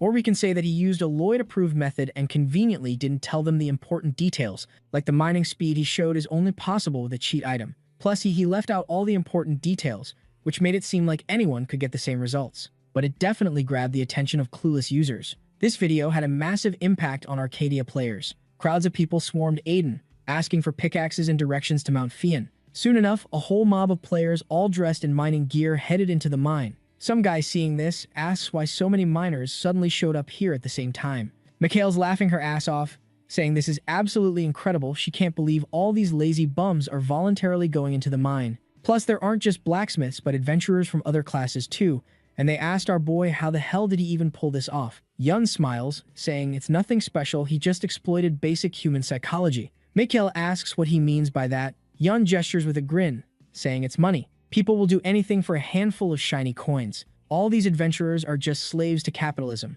Mikhail's listening, but clearly doesn't get what he's talking about. She laughs, saying she still doesn't understand how he did it, but his method definitely worked. Yun says they can't relax yet, though she still needs to make some moves. His face gets serious as he says, first, slash the miner salaries, and instead give them a percentage of the ore they mine. That way they'll be way more motivated to actually work hard, and the people just slacking off will quit real quick. Mikhail's like, that's a brilliant idea. Yun smiles a bit, thinking he just explained some basic concepts to her and she's already blown away. The Baroness clearly doesn't know jack about economics. Now it's his job to teach her how things work in his ruthless reality.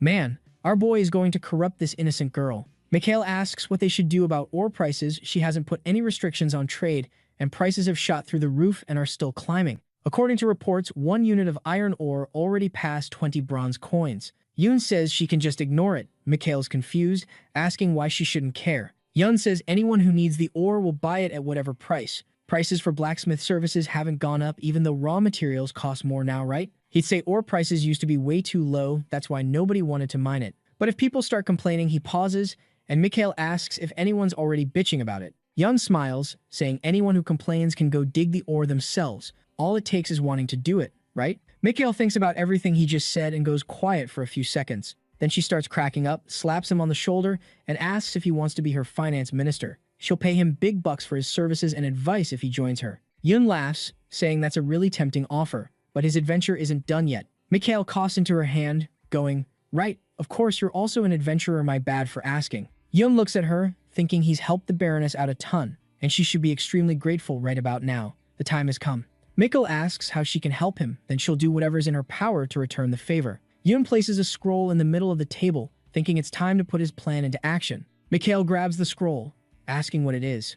Yun says this is his business proposal. She's like, what kind of business proposal? Opens the scroll, and he says he promises she'll love what she sees. One person can only make so much money, so what does it take to break past those limits? It's really simple. You need to gain power over others and climb to the top of the food chain. Mikhail's super surprised reading what's written and wants to say something but stops herself. Yun smiles, asking, interesting, right? Then he says that if she agrees to give him 10% of the profits, he'll hand over the business rights to her. So Yun's about to become the ultimate scam artist. But first, let's flash back several thousand years to when angels and demons were straight up trying to delete each other. We've got this demon flying around with his sword, and across from him is an angel wielding this massive spear. They clash midair, striking each other at the exact same moment, moving so damn fast they're lighting up the entire sky. After throwing hands for a bit, they both hover there bleeding. Satan looks at his opponent all pissed off and asks if that spear is called Muspelheim. He can't believe she got so scared she actually brought a sacred weapon. The Archangel Michael tells him she's ending his ass today. Satan, now sitting on the ground because of his wounds, can only watch in shock. He snaps awake in the present after that dream, lying on Yun's shoulder, wondering what the hell that was about. Must be because they're near that place. Meanwhile, in the square, people are asking who wants to mine iron together, looking to buy pickaxes in bulk. Satan asks Yun what was in that scroll he gave the Baroness. Yun turns with this scary expression and goes, you can enter whenever you want, but leaving? That's a different story. Mining ore isn't easy if you're lucky. You'll get like 10 ores per hour at best. And that rare ore? Yeah, that mostly comes from his unique tool. Mining's a thankless job. Satan says he gets it, and Yun asks, but does that mean it's impossible to make money from this? There's one way. Satan's listening with this confused expression. Yun says with a sly smile, they'll sell tickets, charge money for the right to enter the mine. Satan asks how much he's planning to charge. Yun figures people will catch on quick, so maybe 1 gold coin. Satan's absolutely shook and goes, what? 1 gold coin? People are stupid, but not that stupid. Who would pay that much? Yun smiles, saying after his video, people rush to the mine. They'll fork over the money without hesitation, confident they'll make it all back. Thanks to this, he'll be raking in easy money. Satan just stares at him in shock for several seconds. Then he smiles, thinking this guy is literally a devil, zero guilt about exploiting people. He tells Yun with a smile that he's the perfect master. Yun looks confused. Satan politely asks him to follow. He needs to show him a place. He's confident Yun won't regret it. Later, they stop at these massive dungeon gates. Satan laughs, saying he'd been searching for days and finally found it. While Yun was busy in the mine, he finally remembered he's been here before. Satan smiles at the gate, saying now the angels won't be able to stop him. Yun walks up, thinking the entrance looks abandoned forever, but the iron didn't rust and the wood didn't rot. There must be some spell on it. Satan tells him to try opening it, saying that he should be able to. Yun reaches out, and bright energy appears. A red system alert pops up saying a strong seal's been placed so he can't enter. He doesn't have the requirements. Then another one pops up saying that he'll get a special reward if he reports back to the Baroness about this place. Our boy then turns to Tan, saying that the gate won't open because of the seal. Satan gets super pissed, yelling, obviously, that's why I brought you here. Stop pretending to be an idiot. Yun asks what Satan wants. He doesn't have skills to break seals. Satan looks irritated, asking if he seriously knows nothing about his own power. He turns away, going, "Why give such a powerful tool to someone like this?" Yun's thinking Satan's not even hiding that he'd love to boss him around. Satan turns back, asking how much does he actually know about the power he has. Yun asks if he's talking about plausibility. Satan says yeah, creates a violet flame with his finger, and says this is a force beyond divine power. It can do anything: upset the world's balance, change the nature of things, and control the environment. It's closest to the power of creation itself. He creates a crystal in Yun's hand. Satan asks if he understands now. Yun's quiet, thinking it over, then raises his head with this blank expression and goes, "I didn't really understand any of that." Satan's furious, yelling that he can do absolutely anything, basically anything. 10 minutes later, Yun asks if plausibility is needed for entities like Satan to interact with reality. Satan says it builds up super slowly in tiny amounts. He doesn't know how, but Yun's strength is accumulating at an insane speed. The plausibility he got after making a contract with Yun would have taken him 500 years to gather normally. Yun thinks that's why Satan wants his plausibility points so badly. Satan smiles, saying whether it's a seal or whatever, the angels made sure regular people couldn't enter. Yun thinks this place must be way more important than he realized. Satan says it doesn't matter with the power at his disposal, some seal is literally nothing. He's just thinking about it wrong. He grins evilly, saying Yun just has to want to do it. Satan tells him to try again, but this time have a clear intention to open it. The system notifies him, the seal's reacting to his power using plausibility, he can bypass the conditions. Does he want to break it? Though it'll take 15,000 plausibility points to dispel the seal. Yun thinks for that amount he could get 2 unique items. But why else would he need plausibility if not for stuff like this? He says with a smile it should open. The system absorbed 15,000 plausibility points. The seal was removed. He discovered an unidentified divine altar. Satan looks at the opening gates with a smile, saying, "Here's the lair of these holy freaks our boy enters." And a notification pops up that he has discovered the stairway to heaven. So back in the great war between demons and angels, the continent of Arcadia became one massive bloodbath for these higher beings, and pretty soon the whole place was literally painted red. If it wasn't for the World Tree's protection, every mortal would have been wiped out. 1,000 years later, that horrific war still haunts everyone's nightmares. People prayed then and are still praying that shit never happens again. The system pops up, telling Yun to pay attention. He's invaded the Stairway to Heaven location. An error occurred. The activation trigger for a mystical rank task was affected. The system window showing the error turns red and starts glitching the hell out. Meanwhile, at the Korean Arcadia office, several people are sitting at a table when an error notification shows up on the big screen. Taehyun adjusts his glasses, saying an emergency meeting is starting. He knows everyone's exhausted with a ton of problems already, but this is extremely important. All the other workers look dead tired, and there's this super dark atmosphere in the office. Jai asks what else happened. She was hoping to finally go home and shower. Someone else says only a few days have passed since the newbie city situation. They need a day off. Taehyun says exactly 32 minutes ago, the trigger for the mystical task was mistakenly activated. By checking related tasks, he found out what happened is connected to something hidden in Mount Fien. The details are on page 3, they should check it out. All the workers immediately grab their tablets. Min Chang looks at it, asking if that means Mount Fien is also in the Angel's domain. He didn't even know about this. Taehyun says none of them knew before today's incident. He'll explain the discovered storyline. In the past, Mount Fien was called the Stairway to Heaven because that's where angels first came down to the continent, and all that ore was meant to protect the stairs from outsiders. Simply put, this mountain has the entrance to the angel's dimension. Myonhan's reading carefully and says, this game's full of mysteries. Aren't there plot threads that weren't even initially planned? Though that's not important right now. What's the name of this mystical task? Taehyun says that question needs clarification. They've looked at related tasks, and given the error, this probably isn't accurate. But Myonhan cuts him off, saying, just spit it out already, what kind of task is this? Taehyun says with this worried expression that it's the second great war of angels and demons. Hearing that, Myonhan goes, what did you just say?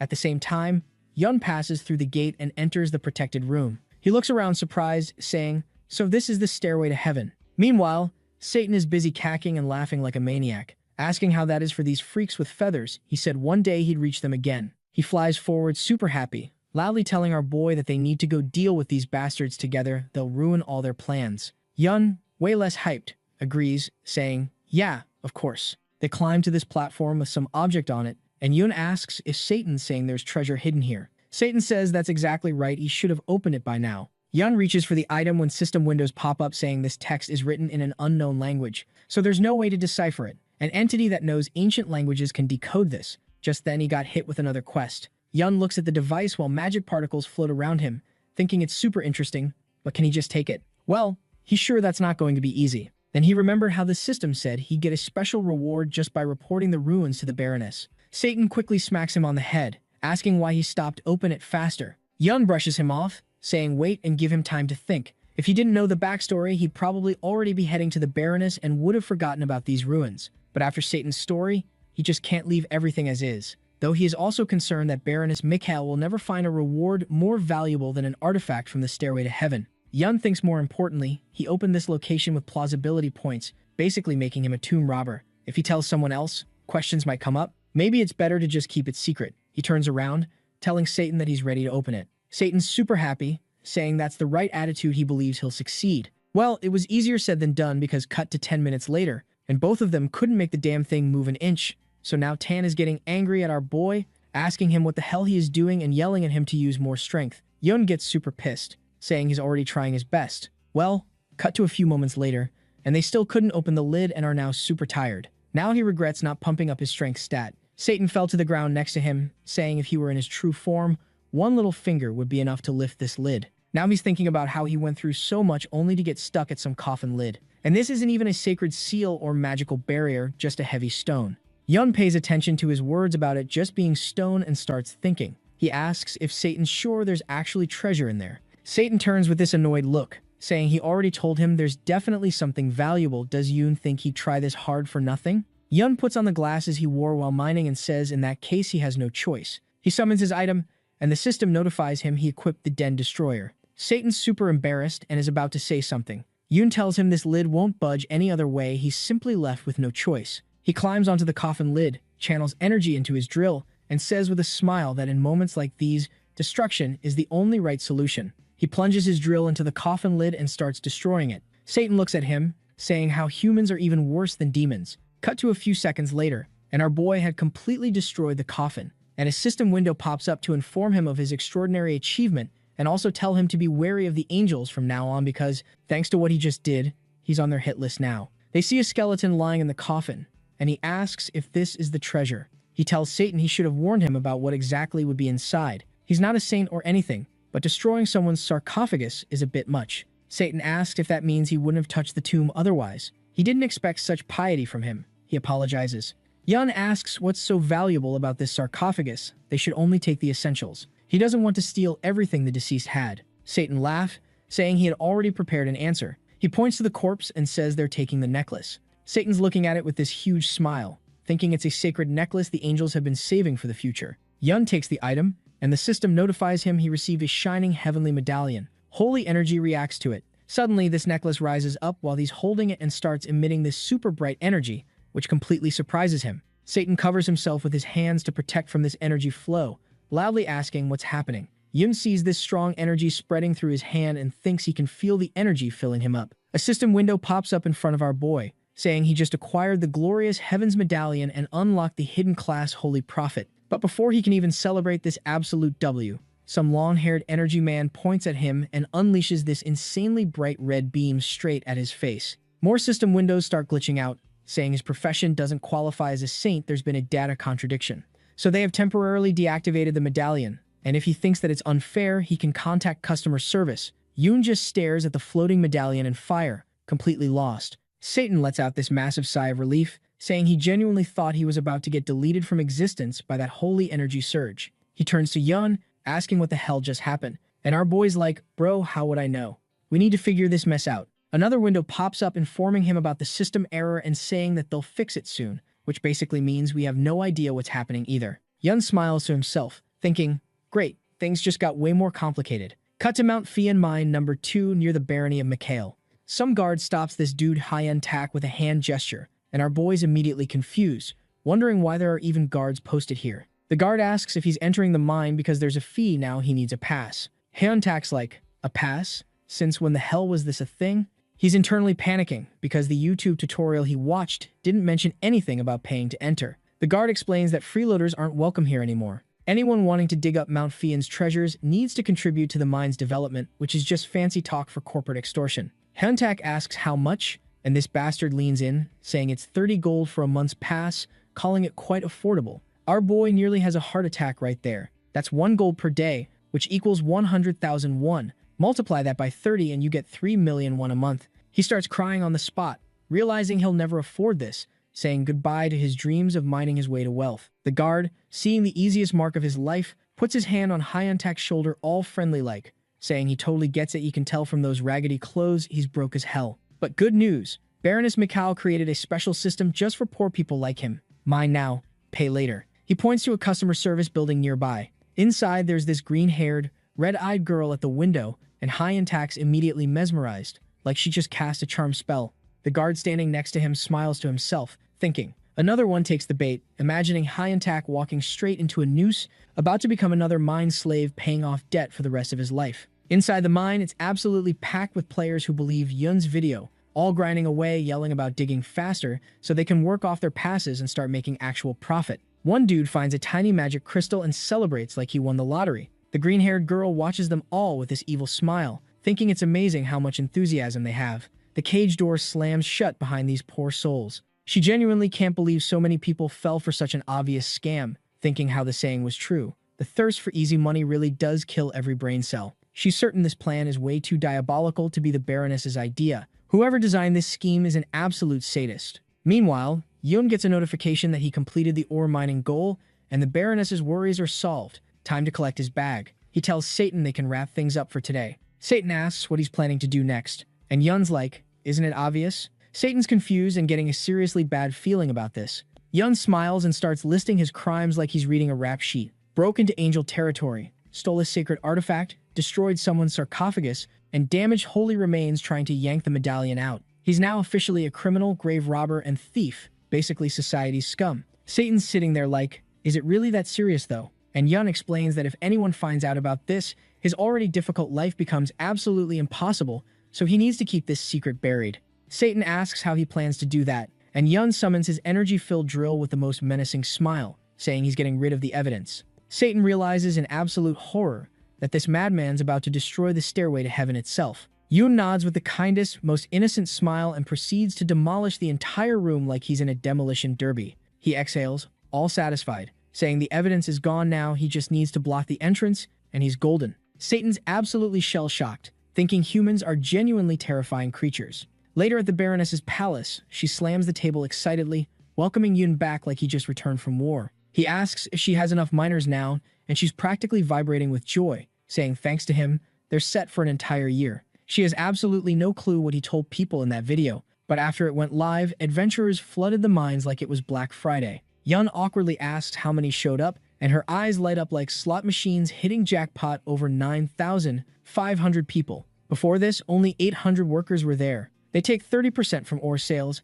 and nobody can sell outside the barony either. She asks how he even thought of this genius plan. Yun looks away, saying he drew inspiration from somewhere. He definitely read about this exact scam in the news about corporate exploitation. He notes she wasn't this cheerful at their first meeting and hopes everything's going okay with her. It's official, folks. This bastard has corrupted this innocent girl and now laughs evilly about squeezing everything from her little mining slaves. Maybe she'll even get promoted to countess soon with all this profit. Yun quickly changes the subject to his reward because that energy was getting scary. She snaps back to normal and drops this massive money bag on the table. 120 gold and 23 silver, which is about 120 million won. Rent's covered for life. But she's not done. She offers to make him second in command of the entire barony, sharing all power equally. The system shows this would massively increase her favor stat. Yun stares at the tempting offer, wondering what the hell he should do. Cut to Arcadia's hidden history. Some yellow-haired guy named Jack tells someone named Jenica he's grateful she helped him find true happiness in this world. He created all of Arcadia especially for her.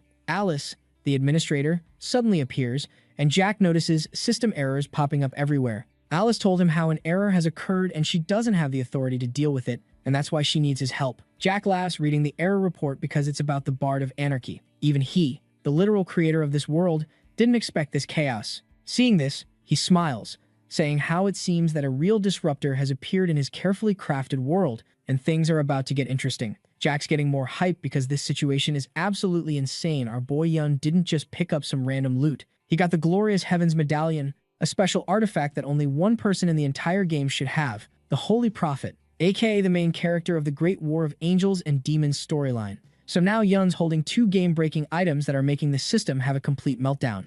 Jack's laughing his ass off, saying this is fascinating, and he's so glad he created Arcadia because this chaos is peak entertainment. Alice's system windows pop up asking what she should do technically. She can't just hand out the Holy Prophet class to DEX. Jack says he'll think about it later, but right now something else matters more. This player found a valuable item, so they should reward him by messing with the medallion's properties a bit. Alice asks if he really wants to change it, and Jack nods, saying how this player completely disrupted his world's order, so they need to restore balance using a little admin magic. Meanwhile, Yoon's staring at the Baroness's job offer and apologizes, saying he has to refuse. Mikhail's absolutely shocked, asking why are the conditions not good enough? Did she lowball him? Yoon explains he's a traveler, and once he explores the whole continent, then he'll consider it. Internally, he's thinking this feels like a massive trap, and working with her long-term will definitely cause problems he doesn't need. Mikhail's face lights up, hearing he'll think about it later, and she leans in way too close, asking if he promises. Yoon's getting flustered, telling her she's invading his personal space, and she hands him a letter saying in that case, he should take this. It's her personal letter of recommendation with it. He'll receive VIP protection anywhere in the kingdom. The system confirms he got the reward. Yoon asks why he'd even need protection though, and Mikhail sits down, asking if he seriously hasn't heard the kingdom's a total dumpster fire right now. Even a whole box full of recommendation letters won't guarantee safe travel these days. Yoon's confused because none of the other players ever mentioned this mess. Maybe this info only comes from NPCs and not the forums. Mikhail explains that the royal family is an absolute disaster. The king's old as dirt, his heir needs to take the throne, but the prince is way too young to rule. The nobles are fighting for power and playing the kid like a puppet on strings. The worst one is Duke Burhan. He's rallied all the top nobles, trying to control the prince, and he's pushing for war with a neighboring country just so he can access the treasury under the excuse of military expenses. If he succeeds, the whole kingdom's completely screwed. Yoon's thinking he did not sign up for this level of political drama and really wants to stay a million miles away from this mess. But Mikhail keeps going, saying her letter details how he saved the barony's entire economy. If he shows it to the royal family, they'll roll out the red carpet for him. But first, he needs to find Count Bracken, who'll actually appreciate his talents. She asks him to help the Kingdom of Maroon flourish again. Yoon's internally screaming because he literally just thought about avoiding this whole circus, and she immediately dragged him right into the center ring. The system updates. The Kingdom of Maroon is surrounded by enemies trying to survive among powerful nations, but the winds of change are here. He can't call himself the Bard of Anarchy if he doesn't grab this opportunity with both hands. He needs to ride the wave and become the guide of change, influencing the state and royal family. The plot may change based on his actions. Yoon stares at the window, realizing this isn't some optional side quest, it's a forced mission. He didn't even get a choice to accept or refuse. It's the damn game railroading him into the main story. He reluctantly smiles, saying he'll do his best, knowing he's got no other option.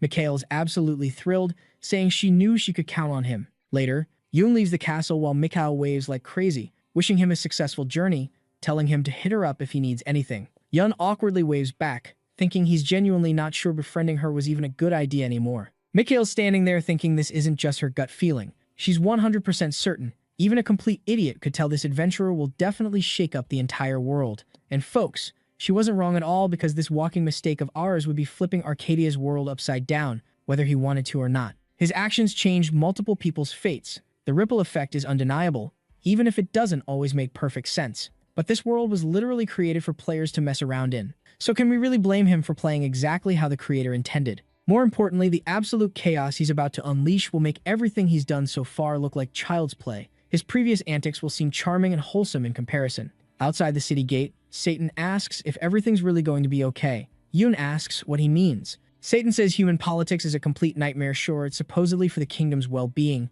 but does he really want to dive headfirst into that mess?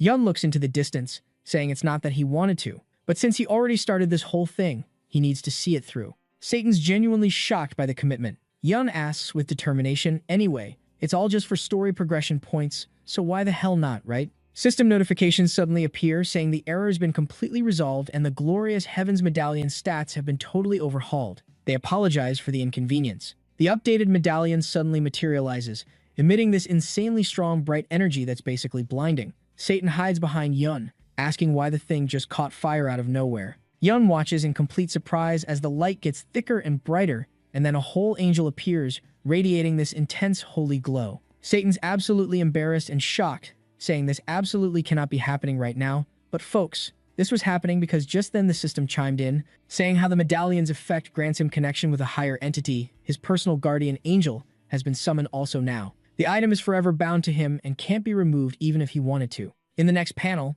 this angel girl appears, radiating these bright energy particles everywhere. The system identifies her as Her Brilliant Holiness, Archangel Michael. She's the same chibi size as Satan, with a name window floating above her head. Our boy just accidentally summoned a literal archangel as his permanent companion, and honestly, I'm now existing with our boy, an angel on one shoulder and a devil on another. It's sure going to be entertaining. So everyone knows angels and demons have been sworn enemies since forever and can't peacefully coexist, which makes this situation incredibly awkward, since both faction leaders are now stuck with the same dude. Later that night in the forest, Satan was screaming, asking why she appeared here and saying that she needs to disappear immediately, and our boy needs to cancel this summon. Michael yells back that he should disappear. All he does is whine, and she's tired of it. She was curious what he was doing since he got so quiet, and now she sees he's destroying sacred land. Has he gone completely insane? Satan gets pissed, saying she'd do the same thing in his position. Michael responds, asking if he still hasn't learned his lesson. Does he want to fight again? Satan immediately screams he's ready, so she can attack. Yun looks at them with dead eyes, telling them to stop already. He steps between them, asking what they're even doing. Satan yells at our boy to move aside so he can kill this winged pig. Michael fires back, saying that if someone is a pig here, it's definitely him, and Satan loses it. Saying if he had his true body right now, Michael interrupts with an annoyed expression, pointing out he's not in his true body either, and this is coming from the one who ran away last time. Satan screams it's because she brought a sacred weapon. She cheated. Michael asks, since when is she not allowed to use sacred weapons? Where's that rule written? Yoon's watching this, thinking they're arguing like children, and he can't believe these are supposed to be legendary mythical creatures. Michael suddenly yells for his attention. She flies up, asking if he's the man who made a contract with Satan. Yoon confirms, though the contract wasn't exactly by choice. Satan angrily points out he's been enjoying the services without complaining. Michael says excitedly that the strength he possesses is special and is destructive in the wrong hands, especially in the clutches of sneaky flying rats. Satan explodes, asking who this damn chicken called a rat. Michael ignores him, saying nothing can be done about the contract now, so he must restrain himself and not give in to temptation. She smiles kindly, saying she'll become his guardian angel and help him not stray from the true path. Satan gets a sly smile and laughs, calling her naive. Does she really think he'll allow this? He, the demon lord, will ensure this seemingly innocent guy becomes worse than any demon. He's verified this personally. Yoon's embarrassed, thinking he's right. The Bard of Anarchy class brings destruction and chaos to Arcadia, and honestly, his actions so far have been pretty evil. Michael says she sees it differently. People are God's greatest creation with kindness in their hearts. The angel's mission is to identify and nurture that. She flies closer, saying from now on she'll guide him toward goodness, and then casually told him that he can call her Ellie. Satan looks displeased, saying he'll tolerate her presence for our boy's peace of mind, but all his decency belongs to him. He'll get rid of her if she tries taking it. Ellie smirks, saying he's funny listening to him. You'd think he's the rightful owner. Demons have no shame or conscience, so he shouldn't even try taking its power. Satan flies up, yelling that he signed the contract first, so she should wait her turn. Ellie asks what he'll even do with this decency. Probably just bring destruction to the heavenly dimension again. Does he think she doesn't know about his vile plans? You sneaky flying rat? Satan screams at this chicken with a halo not to call him that. Yun watches, thinking he now has one more chatty companion. He's about to call her Michael, but remembers and says Ellie instead. She turns, asking what's up. Yun's thinking whether demon or angel doesn't matter in this world. Money rules everything. It's all a capitalist market economy. He smiles, asking about this decency. He didn't just give it to Satan for free. So what will she give him in exchange for his strength? That's right, the golden rule. Nothing is free. Ellie's surprised, then laughs, understanding he wants to set a price. In the celestial dimension, they're familiar with this concept. She has things in her arsenal useful to humans. Does he need a weapon? Yun refuses, saying he doesn't need items.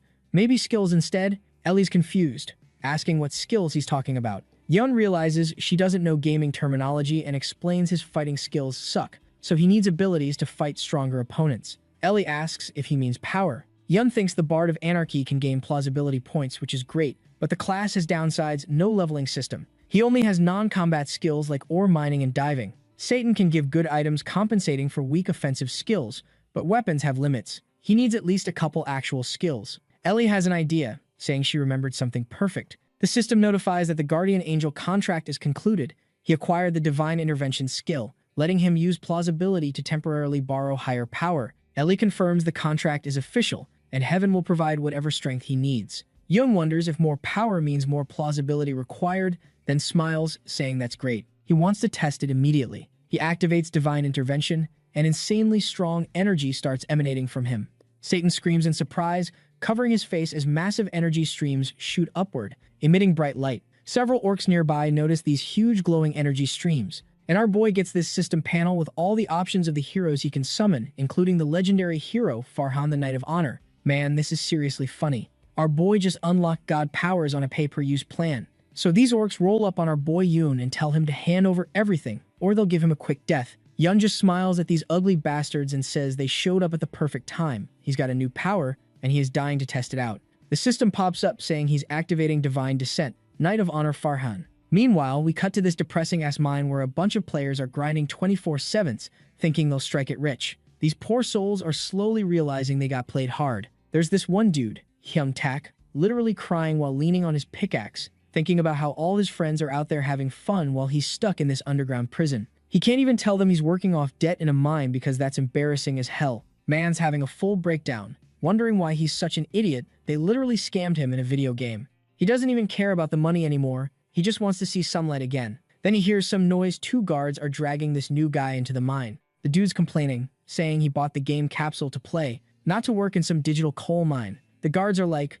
oh look, another escapee who ate shit trying to run. Hyung Tak's confused and asks what they mean. This green-haired guy drops the brutal truth. If you try to bounce without paying off your pass, you become a wanted criminal. You can't enter any city or village in the entire empire. The second guard's like, there's no point running anyway, you'll just have to come crawling back and work it off. So shut up and mine. They ask Hyung Tak if he was thinking about escaping. Our boy nervously says, no, of course not. Then goes right back to mining while crying and cursing everyone involved in this scam operation. The system tells him his ore mining skill hit rank 5. He can now mine longer without getting tired, and he got the title Persistent Miner. Then some entity called the Ever-Burning Flame takes interest in him because he spends so much time with iron. Hyung Tak's looking at these notifications with tears in his eyes, wondering what the hell the Ever-Burning Flame even is when someone yells at him to stop slacking and move his pickaxe faster. The man apologizes and speeds up, still crying. Back to Yun, who just popped the Knight of Honor Farhan's skill. The game throws this whole legendary backstory at us.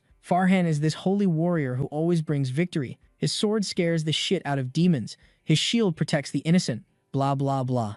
Basically, he's stupidly overpowered. The demons call him Farhan, the demon slayer, because he's absolutely demolished their entire population. We get this flashback of Farhan facing off against this massive demon. The demon's holding his wounded arm, shocked that Farhan broke through his strongest shield. Farhan powers up his sword and tells him he's next. The demon starts growling, and then bam, Farhan one-shots him with zero effort. The system tells Yoon that sacred essence just entered his body. He can temporarily use divine powers, and he's got access to all of Farhan's skills. Suddenly, Yun's holding Farhan's sword and shield, and Satan is absolutely losing his mind. Yun smiles, realizing what this skill actually does, and it's even better than he thought. Satan flies up to him, freaking out, asking why this particular psycho possessed him. Yoon's confused, asking if Satan knows who Farhan is. Satan, looking disgusted, says every demon in hell knows this maniac's name. He's terrorized literally everyone in the underworld, even the harmless demons. Yun thinks to himself that this means Farhan's a total legend in the human world, but basically a crazy serial killer in the demon dimension.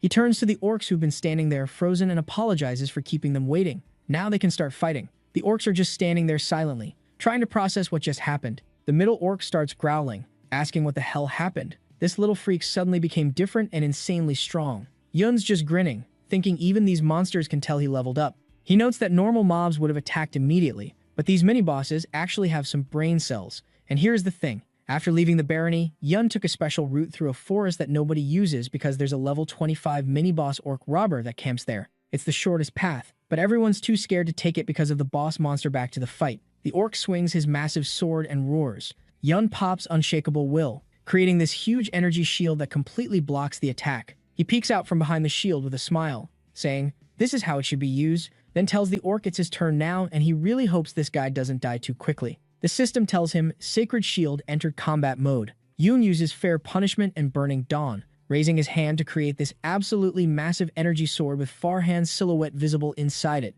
The orc boss is terrified, saying this human's too scary and he shouldn't get close. Yun, with the most evil smile, tells these bastards to get in line and unleashes a devastating attack. The system pops up saying the Divine Intervention skill ended. It calculates he spent 352 plausibility points for the time in holy form. The energy disappears, and Yoon's standing there looking at the notification, bummed they all died in one hit. Meanwhile, Ellie's watching in complete shock, thinking it's impossible for a regular human to handle that much power. Then it hits her. She finally gets why the creator sent her here. This man can change the entire world. She's laughing quietly, realizing what he's truly capable of. Yun's just standing there thinking he really wanted a good fight like the old days, but these scrubs couldn't even tank one attack. The scene shifts, and we see Satan and Ellie are sleeping peacefully while Yoon's sitting under a tree, staring at the system window, checking out the details of that divine intervention skill he just used. He's thinking it's good he got to test it in a real fight because now he understands the pros and cons. The biggest pro?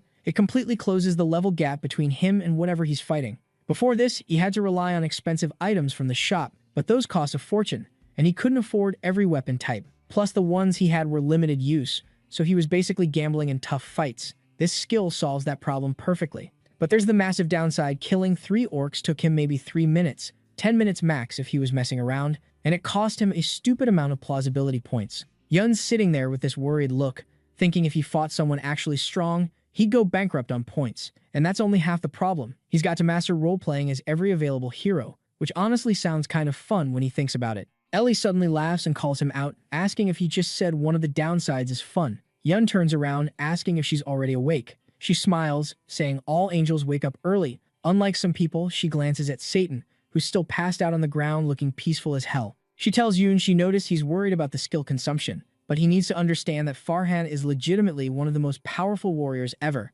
Calling someone like that to Earth is worth the cost. But what's really interesting is what plausibility can actually do. It makes the impossible possible, which is insane when you think about it. Yun's looking at her with this slightly annoyed expression, thinking she's great at talking but not really helping. He sighs and says whatever. He'll just use the skill when necessary and control how long he stays in that form. Ellie says that's a wise decision. Yoon asks if familiars even need sleep. Cut to the kingdom of Maroon, which is where the Korean server of Arcadia is based. The kingdom's internal politics are a mess right now, but to everyone else, Maroon looks powerful and prosperous. They're located right in the heart of the second continent, so their geographical position is perfect for making bank off intermediary trade. Obviously, there are several massive trade guilds operating here. Outside the Great GM Dealers Association building, some rich-looking merchant is losing his mind, yelling about how he brought all these goods but the guild leader is nowhere to be found. He understands this is an adventurers association, but this is ridiculous even for them. This guy in a suit with an eye patch walks up and apologizes for wasting his time. The merchant asks who the hell he is. The man introduces himself as John Smith, the main store manager for GM. He bows respectfully, saying unfortunately he's not the guild leader, but he hopes the humble branch manager can help instead. John looks at the merchant seriously and explains that their leader is currently in a very important meeting. Inside the building, we see why the most powerful person in the kingdom of Maroon, Duke Burhan, is sitting across from the guild leader. Burhan extends his hand, saying the guild leader probably already knows that war between Maroon and Parkle is inevitable. The conflict's been building forever, and it's time to settle old grudges and make Maroon even stronger and richer. The leader of the Great GM Dealers Association, Choi, smiles and asks how he can help their guild in this situation. But internally he's thinking this Duke's tongue is way too sharp for an NPC. Burhan could command entire armies if he wanted, he's dangerous as hell, and there are tons of rumors about him. Everyone knows he's got his eyes on the throne, but for GM, he's the perfect ally because this man can make them all filthy rich. Choi is thinking he never expected to meet Burhan this soon, but it's good his team prepared a strategy in advance. He needs to give props to his crew. We get a flashback. Choi, Jae-gyu, is actually the youngest son of the GM group chairman. Some time ago, his father was tearing into him, listing all his failed positions. Director, head office manager, team leader. He makes a mess and runs away every time. Does he even know what other employees think of him? If he fails again, he's done at GM forever.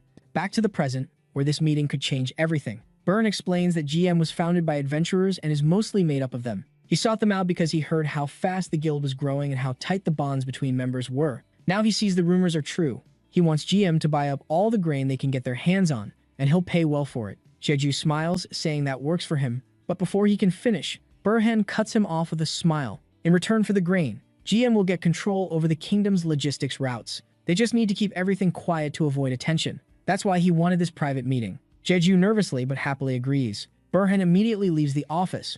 Jeju's sitting in his chair, grinning, thinking this is his big chance. He yells at Manager Smith, asking if he heard that they just landed the massive deal they've been waiting for. John agrees, almost calling him young master, but catches himself and says guild leader instead. Jeju's hyped, saying he needs to contact his father immediately to ask for more investment money to guarantee success. John told him that he can't allow that. Jeju's shocked, asking why the hell not. John asks if he really doesn't understand the company already invested $8 million in the guild. Getting more will be tough. Jeju's worried, saying that's not enough money, and besides, all costs will be covered anyway. But he accepts it, thinking it's a shame, but honestly what he's got is probably enough. His internal monologue reveals the full plan. He'll help Duke Burhan by supplying the kingdom of Maroon, and when Burhan conquers Parkle and takes the throne from the weak old king, the entire Korean Arcadia server will fall into GM's hands. He laughs with this evil smile, thinking his father will finally see what he's capable of. With Arcadia, he'll prove himself, and nobody can stop him.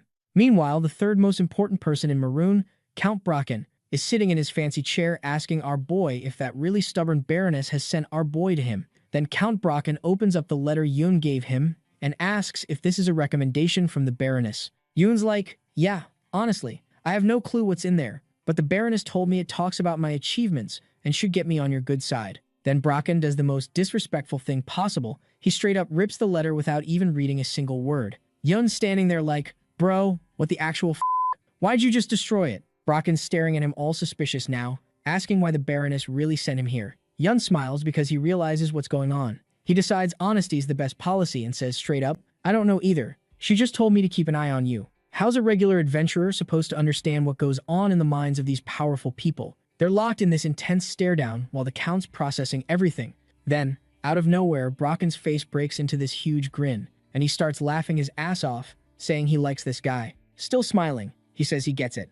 Now Mikhail sent Yun because she thinks he can help prevent the war that's about to pop off between the two kingdoms. Yun smiles back and asks if Bracken really thinks he's got that much political pull. Bracken points out that Yun didn't even flinch when he mentioned war, which means Mikhail already filled him in on everything. She obviously trusts him, so what's his plan? Yun says he heard the crown prince can't take the throne, and most nobles are scheming with Duke Burhan, right? Bracken nods.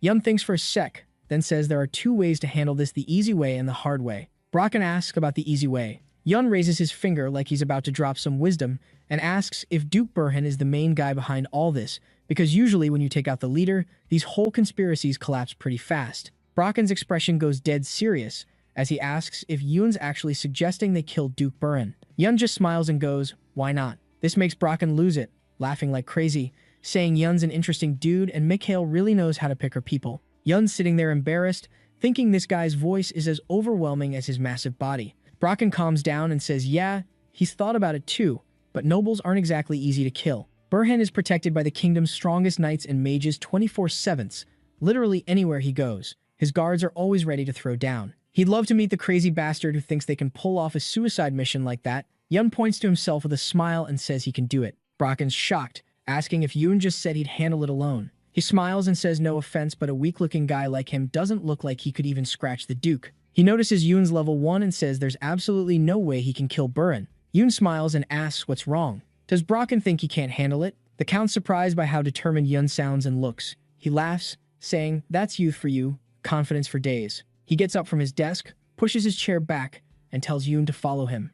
They head to the backyard together. Bracken says since Yun's so damn confident, he should prove what he's got in a sparring match. He puts his hand on Yun's shoulder, saying Mikhail might be impatient, but she picks her allies carefully, and he trusts her judgment. Then he releases this insane aura with this evil-ass smile, telling Yun he better not disappoint him. A system window pops up identifying him as Master of the Sword, Shield of the Kingdom, third strongest man in the kingdom, Count Bracken. Yun just smiles and activates his Divine Descent skill. This time he has summoned the Wandering Knight Kophelis. Immediately, this massive energy starts pouring out of him, shooting up super high. Bracken's shocked as hell, wondering what is happening because Yun's entire aura just completely changed. A second ago, he looked like some weakling who'd never held a sword in his life, but now he's radiating the confidence of someone who spent their whole existence in battle. The system notifies that Wandering Knight Kophelis has possessed the player's body, and he can temporarily use its power. Yun grins wide and says, 5 minutes. Bracken's confused, asking what he means. Yun explains he'll wrap this up in 5 minutes to avoid burning through too many plausibility points.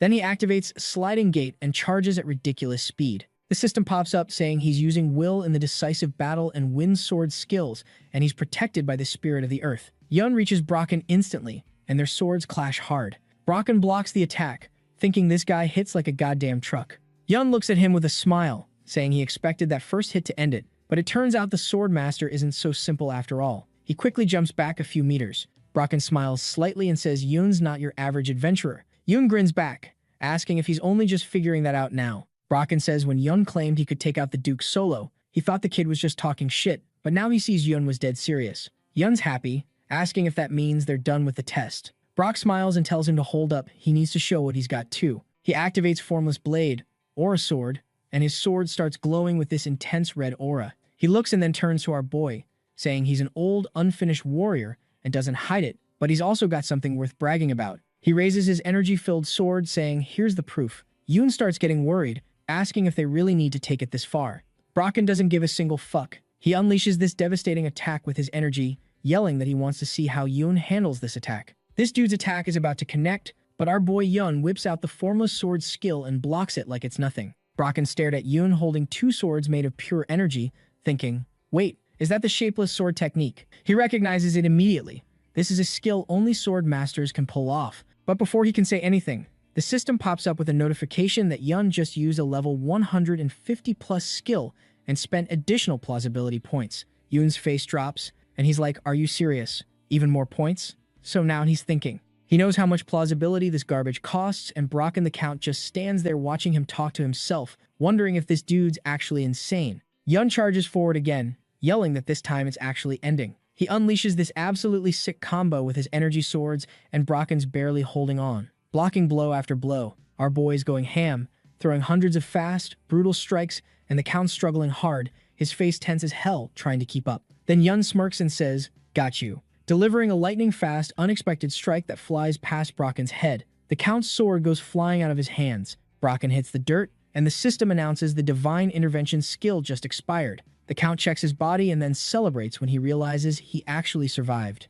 Meanwhile, the system's calculating the damage, 2,812 plausibility points spent. Yun achieved an outstanding feat. He surpassed a sword master and earned the title Amazing Fighter with a plus 10 strength boost. But Yun? Man's pissed, screaming at the system, asking if it really just spent 3,000 points. Ellie pops out of his hood, saying he wasn't this stressed before, but now he's completely different. This is the first time she's seen him actually enjoy fighting. She looks at the battlefield covered in sword cuts and asks if he's practiced sword fighting before. Yun casually drops that yeah, he studied a bit, but not in this world. Ellie's shocked, and he explains he won first place in a VR game tournament, so technically he's not lying. Brocken slowly gets up, holding his shoulder, thinking this was incredible. He, a sword master of the Maroon Kingdom, couldn't predict this guy's movements. He remembers that final attack and realizes Yun's a dark horse with insane power. He kneels and asks what element his sword is. Yun thinks about it and says probably wind. Brocken's mind is blown. The power of wind is the swiftest, sharpest, and freest force.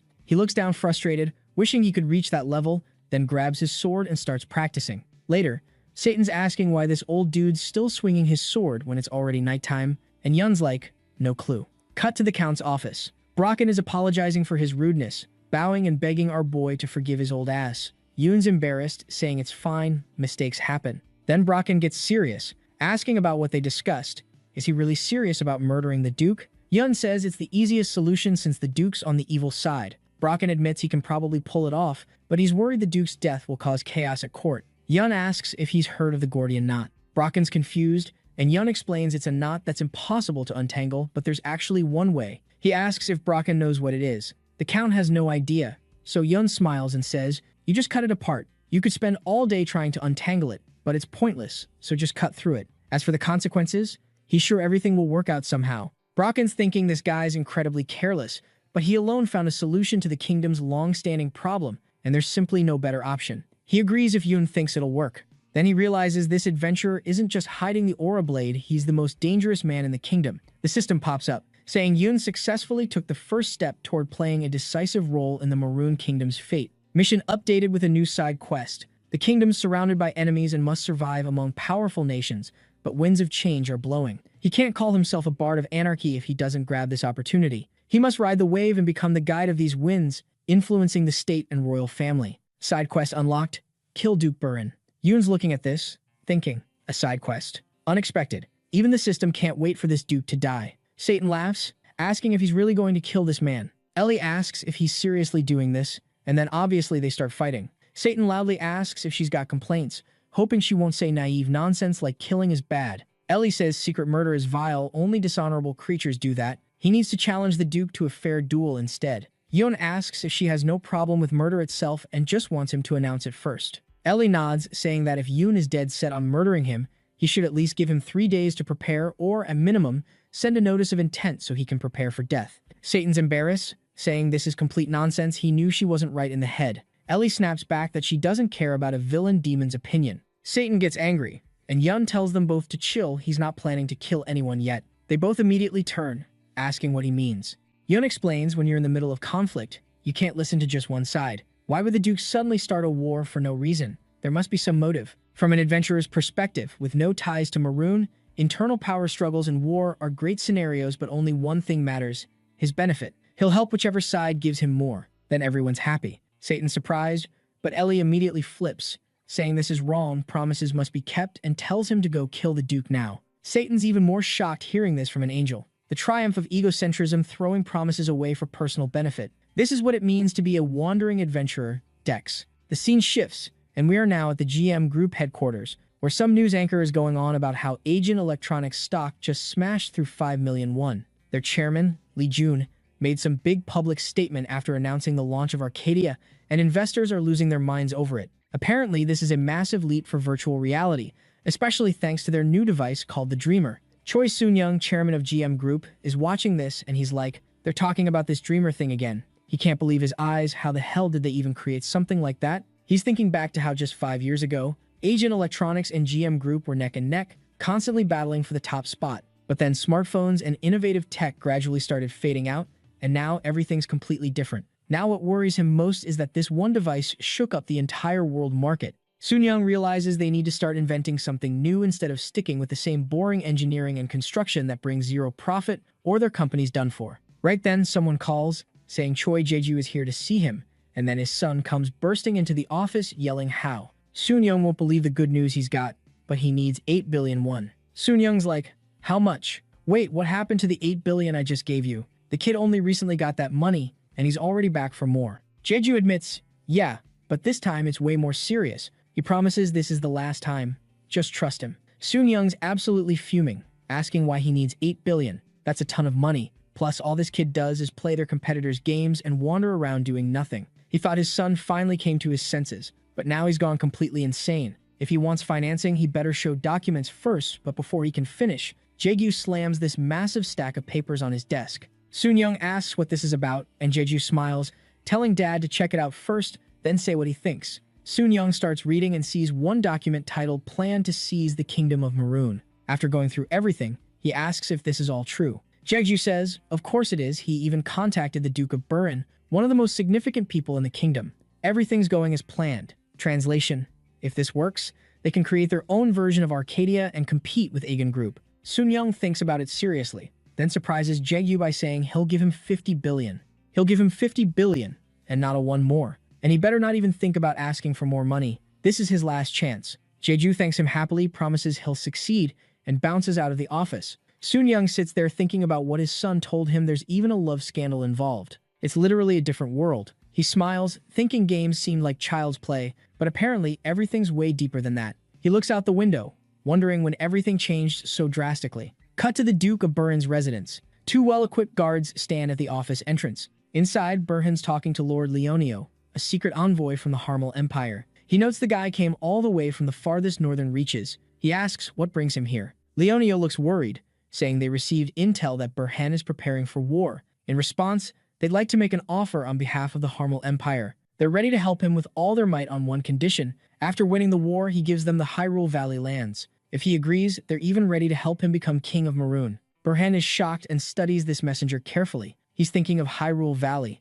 mostly rocky mountains where the border between Maroon and Harmal is located. The Empire needs these lands desperately to strengthen their defensive position. There's hardly any catch here. They shake hands, and Burhan says with a small smile he's extremely happy to do business with them. Leonio says he believes they won't let each other down and looks forward to collaboration. Then he leaves with a serious expression. Burhan laughs with an evil smile, saying everything's going as planned. He's thinking about that phrase, below the one but above darkness, meaning under the power of one but ruling thousands of others. These words fit no one better than him. There's only one person more important than him in this world, and he gets this sly smile thinking when it comes to some 8-year-old child, it becomes hilarious. This country needs a wise ruler, not just an ornament. He clenches his fist, thinking that person will be him. Then Jeju pops up, saying he seems to be in a good mood. Burhan notices him. The leader of the Great GM Dealers Association. What happened? Jae-gyu says when a big deal's brewing, it's best to make an interim report, right? In their plans, the first step was finding the enemy state of Parkle,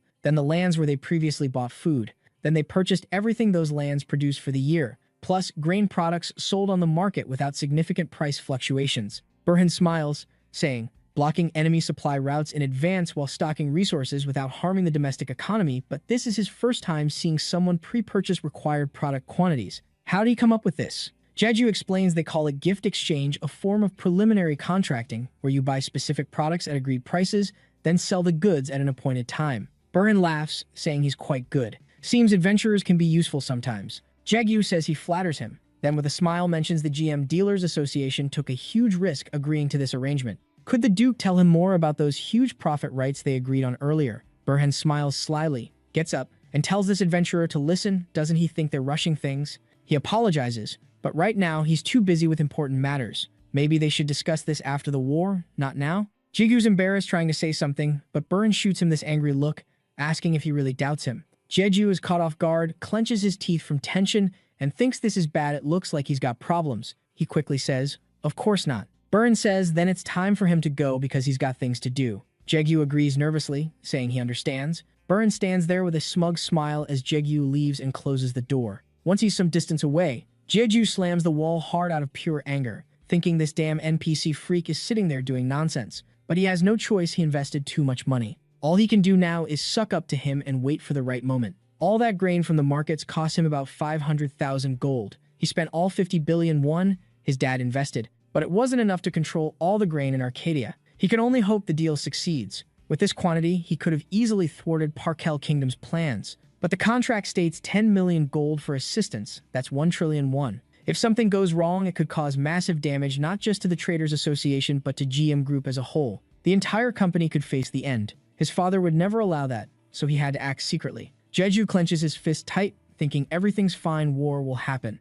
He just needs to calm down. When it does, grain prices will skyrocket. This isn't gambling. It's a real investment in the future. Everything must work out because this is his last chance. Right then, Yun walks past him in his usual clothes. Jeju doesn't immediately notice, then turns around to look at him from behind, wondering exactly how that is. After thinking about it for a bit, Jeju starts sprinting after our boy, screaming for him to wait up. He books it around the corner where Yoon disappeared and yells for him to stop, but when he actually looks down the hallway, bro's already vanished into thin air. Jaegyu's standing there thinking he'd recognize that trash equipment anywhere, even with a cloak covering it up. Like, that's literally the starter gear noobs get when they first spawn in the game. So why the fuck would some level 1 nobody be visiting the Duke of Burhan? This idiot's getting heated now, wondering what this random's deal is and what kind of connection he's got with the Duke. Who even is this bastard? And is he seriously about to screw up everything Jeju's been planning? He makes this hand signal, and immediately 2 sketchy cloaked figures pop up out of nowhere, faces completely hidden. He tells them some stranger just went to see the Duke follow his ass.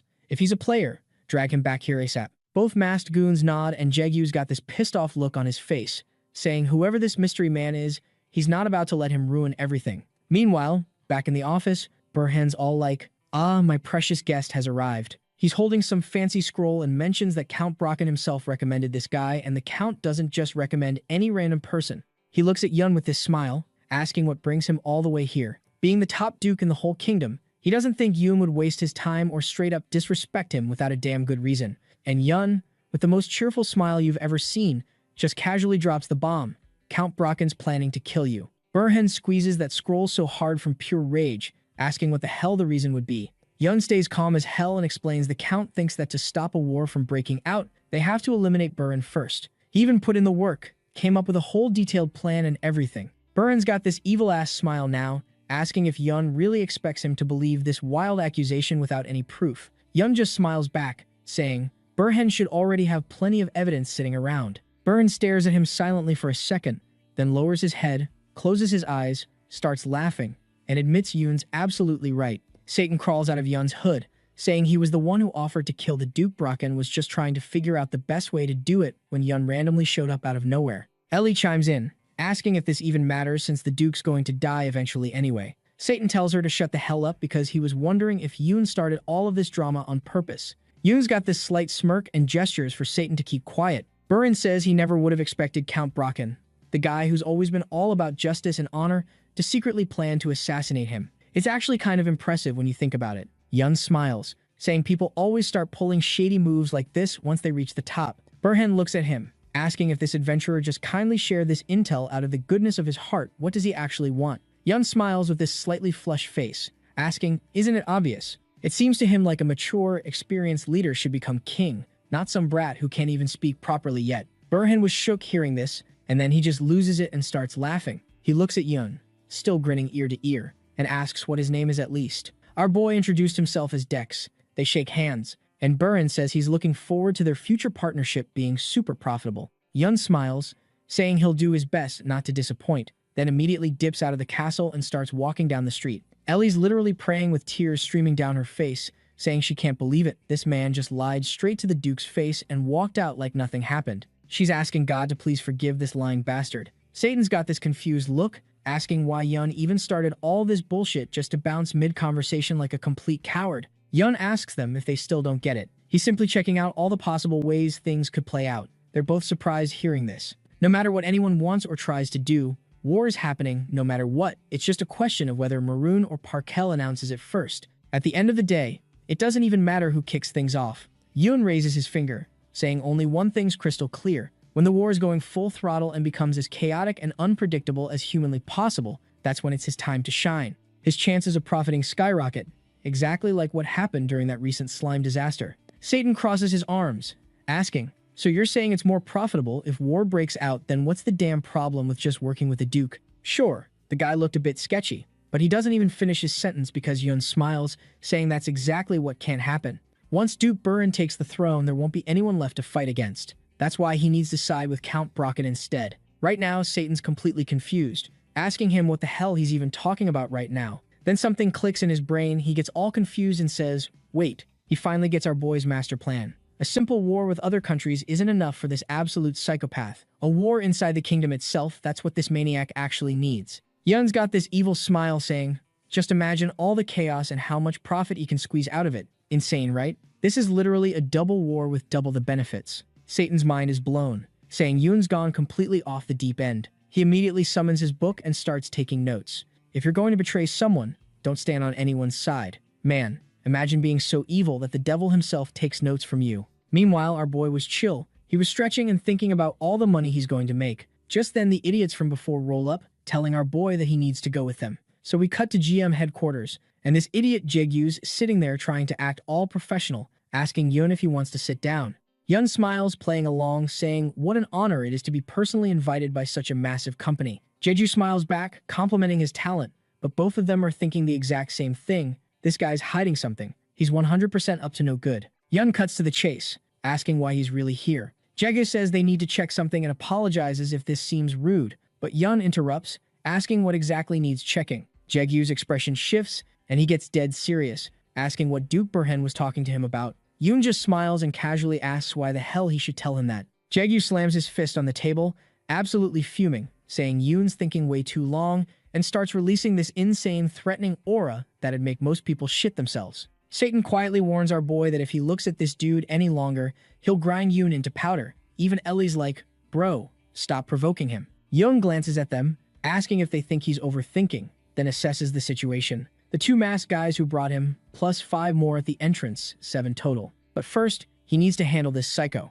Game names weren't mentioned, but Jegyu already slipped up. He's definitely not letting Yun walk out of here. Yun thinks that if worst comes to worst, he can use the divine descent. Seeing this, that idiot has escalated the situation. John chimes in, telling our boy that they just wanted to know if Yun received any instructions from the Duke. Yun looks at him, thinking, finally, someone with a functioning brain. He asks if that's really it, because his master seemed ready to commit murder. Jegyu gets even more pissed and slams the table again, pointing at Yun, saying he better listen whatever connects him to Duke Burhan. If he ever tries to stop their plans or goes near the Duke again. Yun interrupts with this cocky smile, asking, what'll happen then? Jegyu's about to blow a gasket, threatening that not only will gaming become impossible, but his entire life will turn into a living hell. Suddenly, John grabs this idiot by the collar and orders him to calm the down because he's crossing every line. Jegyu looks embarrassed and pissed. John bows again, apologizing for the misunderstanding. Their master sacrificed too much to start working with Duke Burhan, so he's worried it'll all fall apart.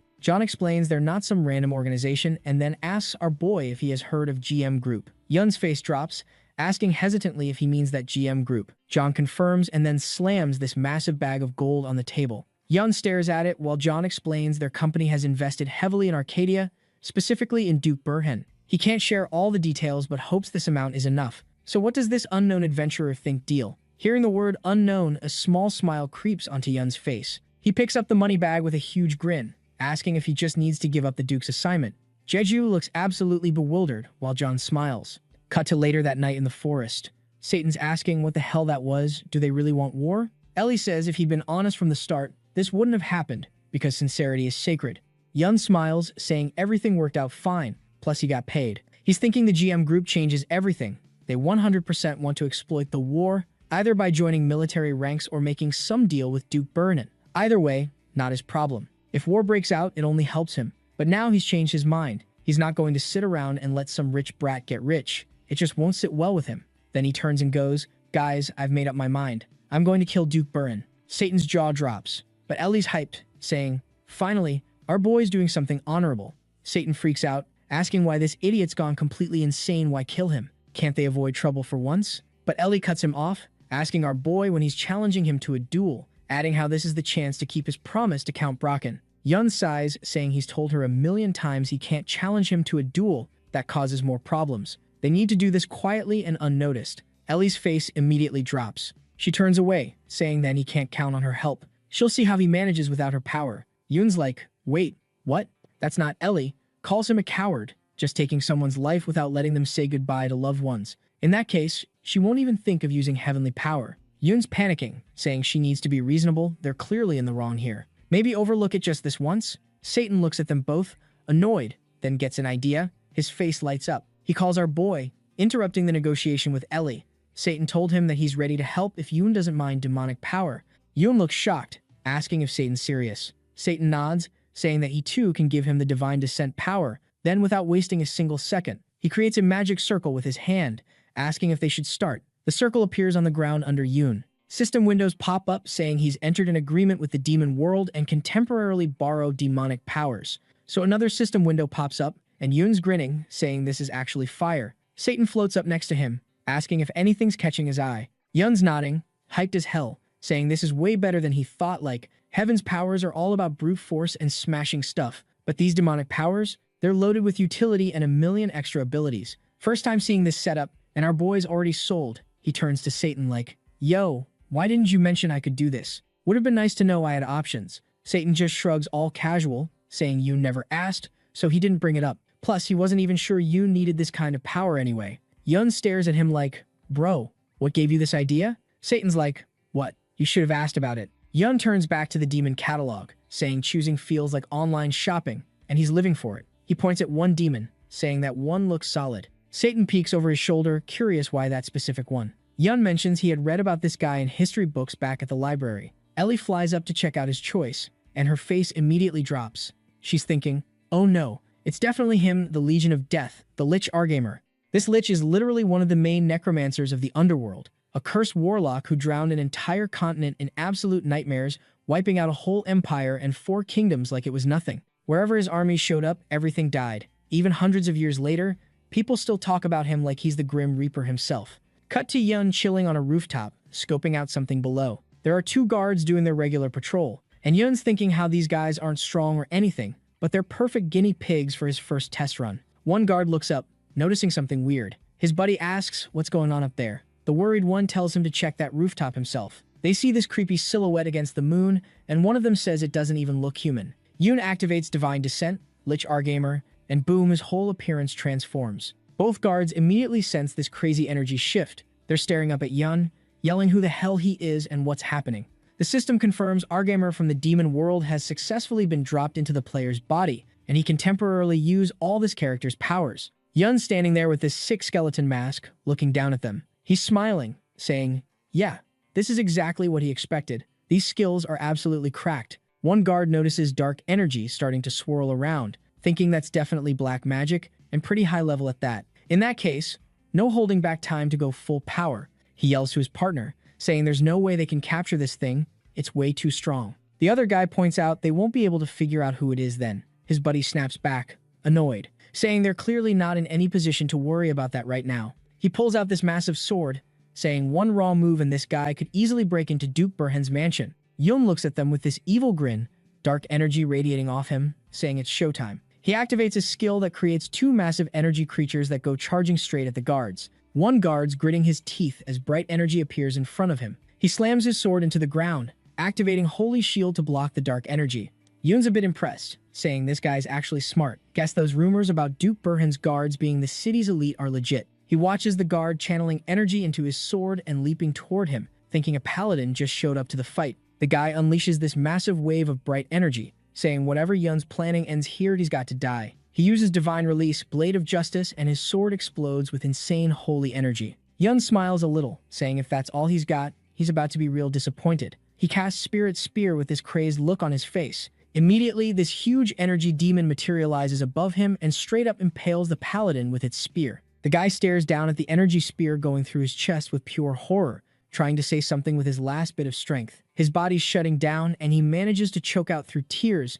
This guy's a necromancer. His buddy saw this and decided to bolt, yelling and trying to alert other guards. But he doesn't make it far because our boy got him too. Then he casually goes, "Arise," talking to himself about how necromancers are vulnerable but only until they don't have their summons, and everything changes after that. No matter how strong he is right now, he doesn't want the entire guard army rolling up on him. He uses Undead Rise on both guards, channeling his energy to raise them from the dead. He pumps massive amounts of dark energy into their bodies. Their whole appearance changes from the skill's effect. The system pops up. Entry-level Undead Zombie Warrior. Mid-level Undead Death Knight. Yun looks at his new undead servants, telling him to like the video and help Mamoru to make juicy content and activate that cheeky little bell.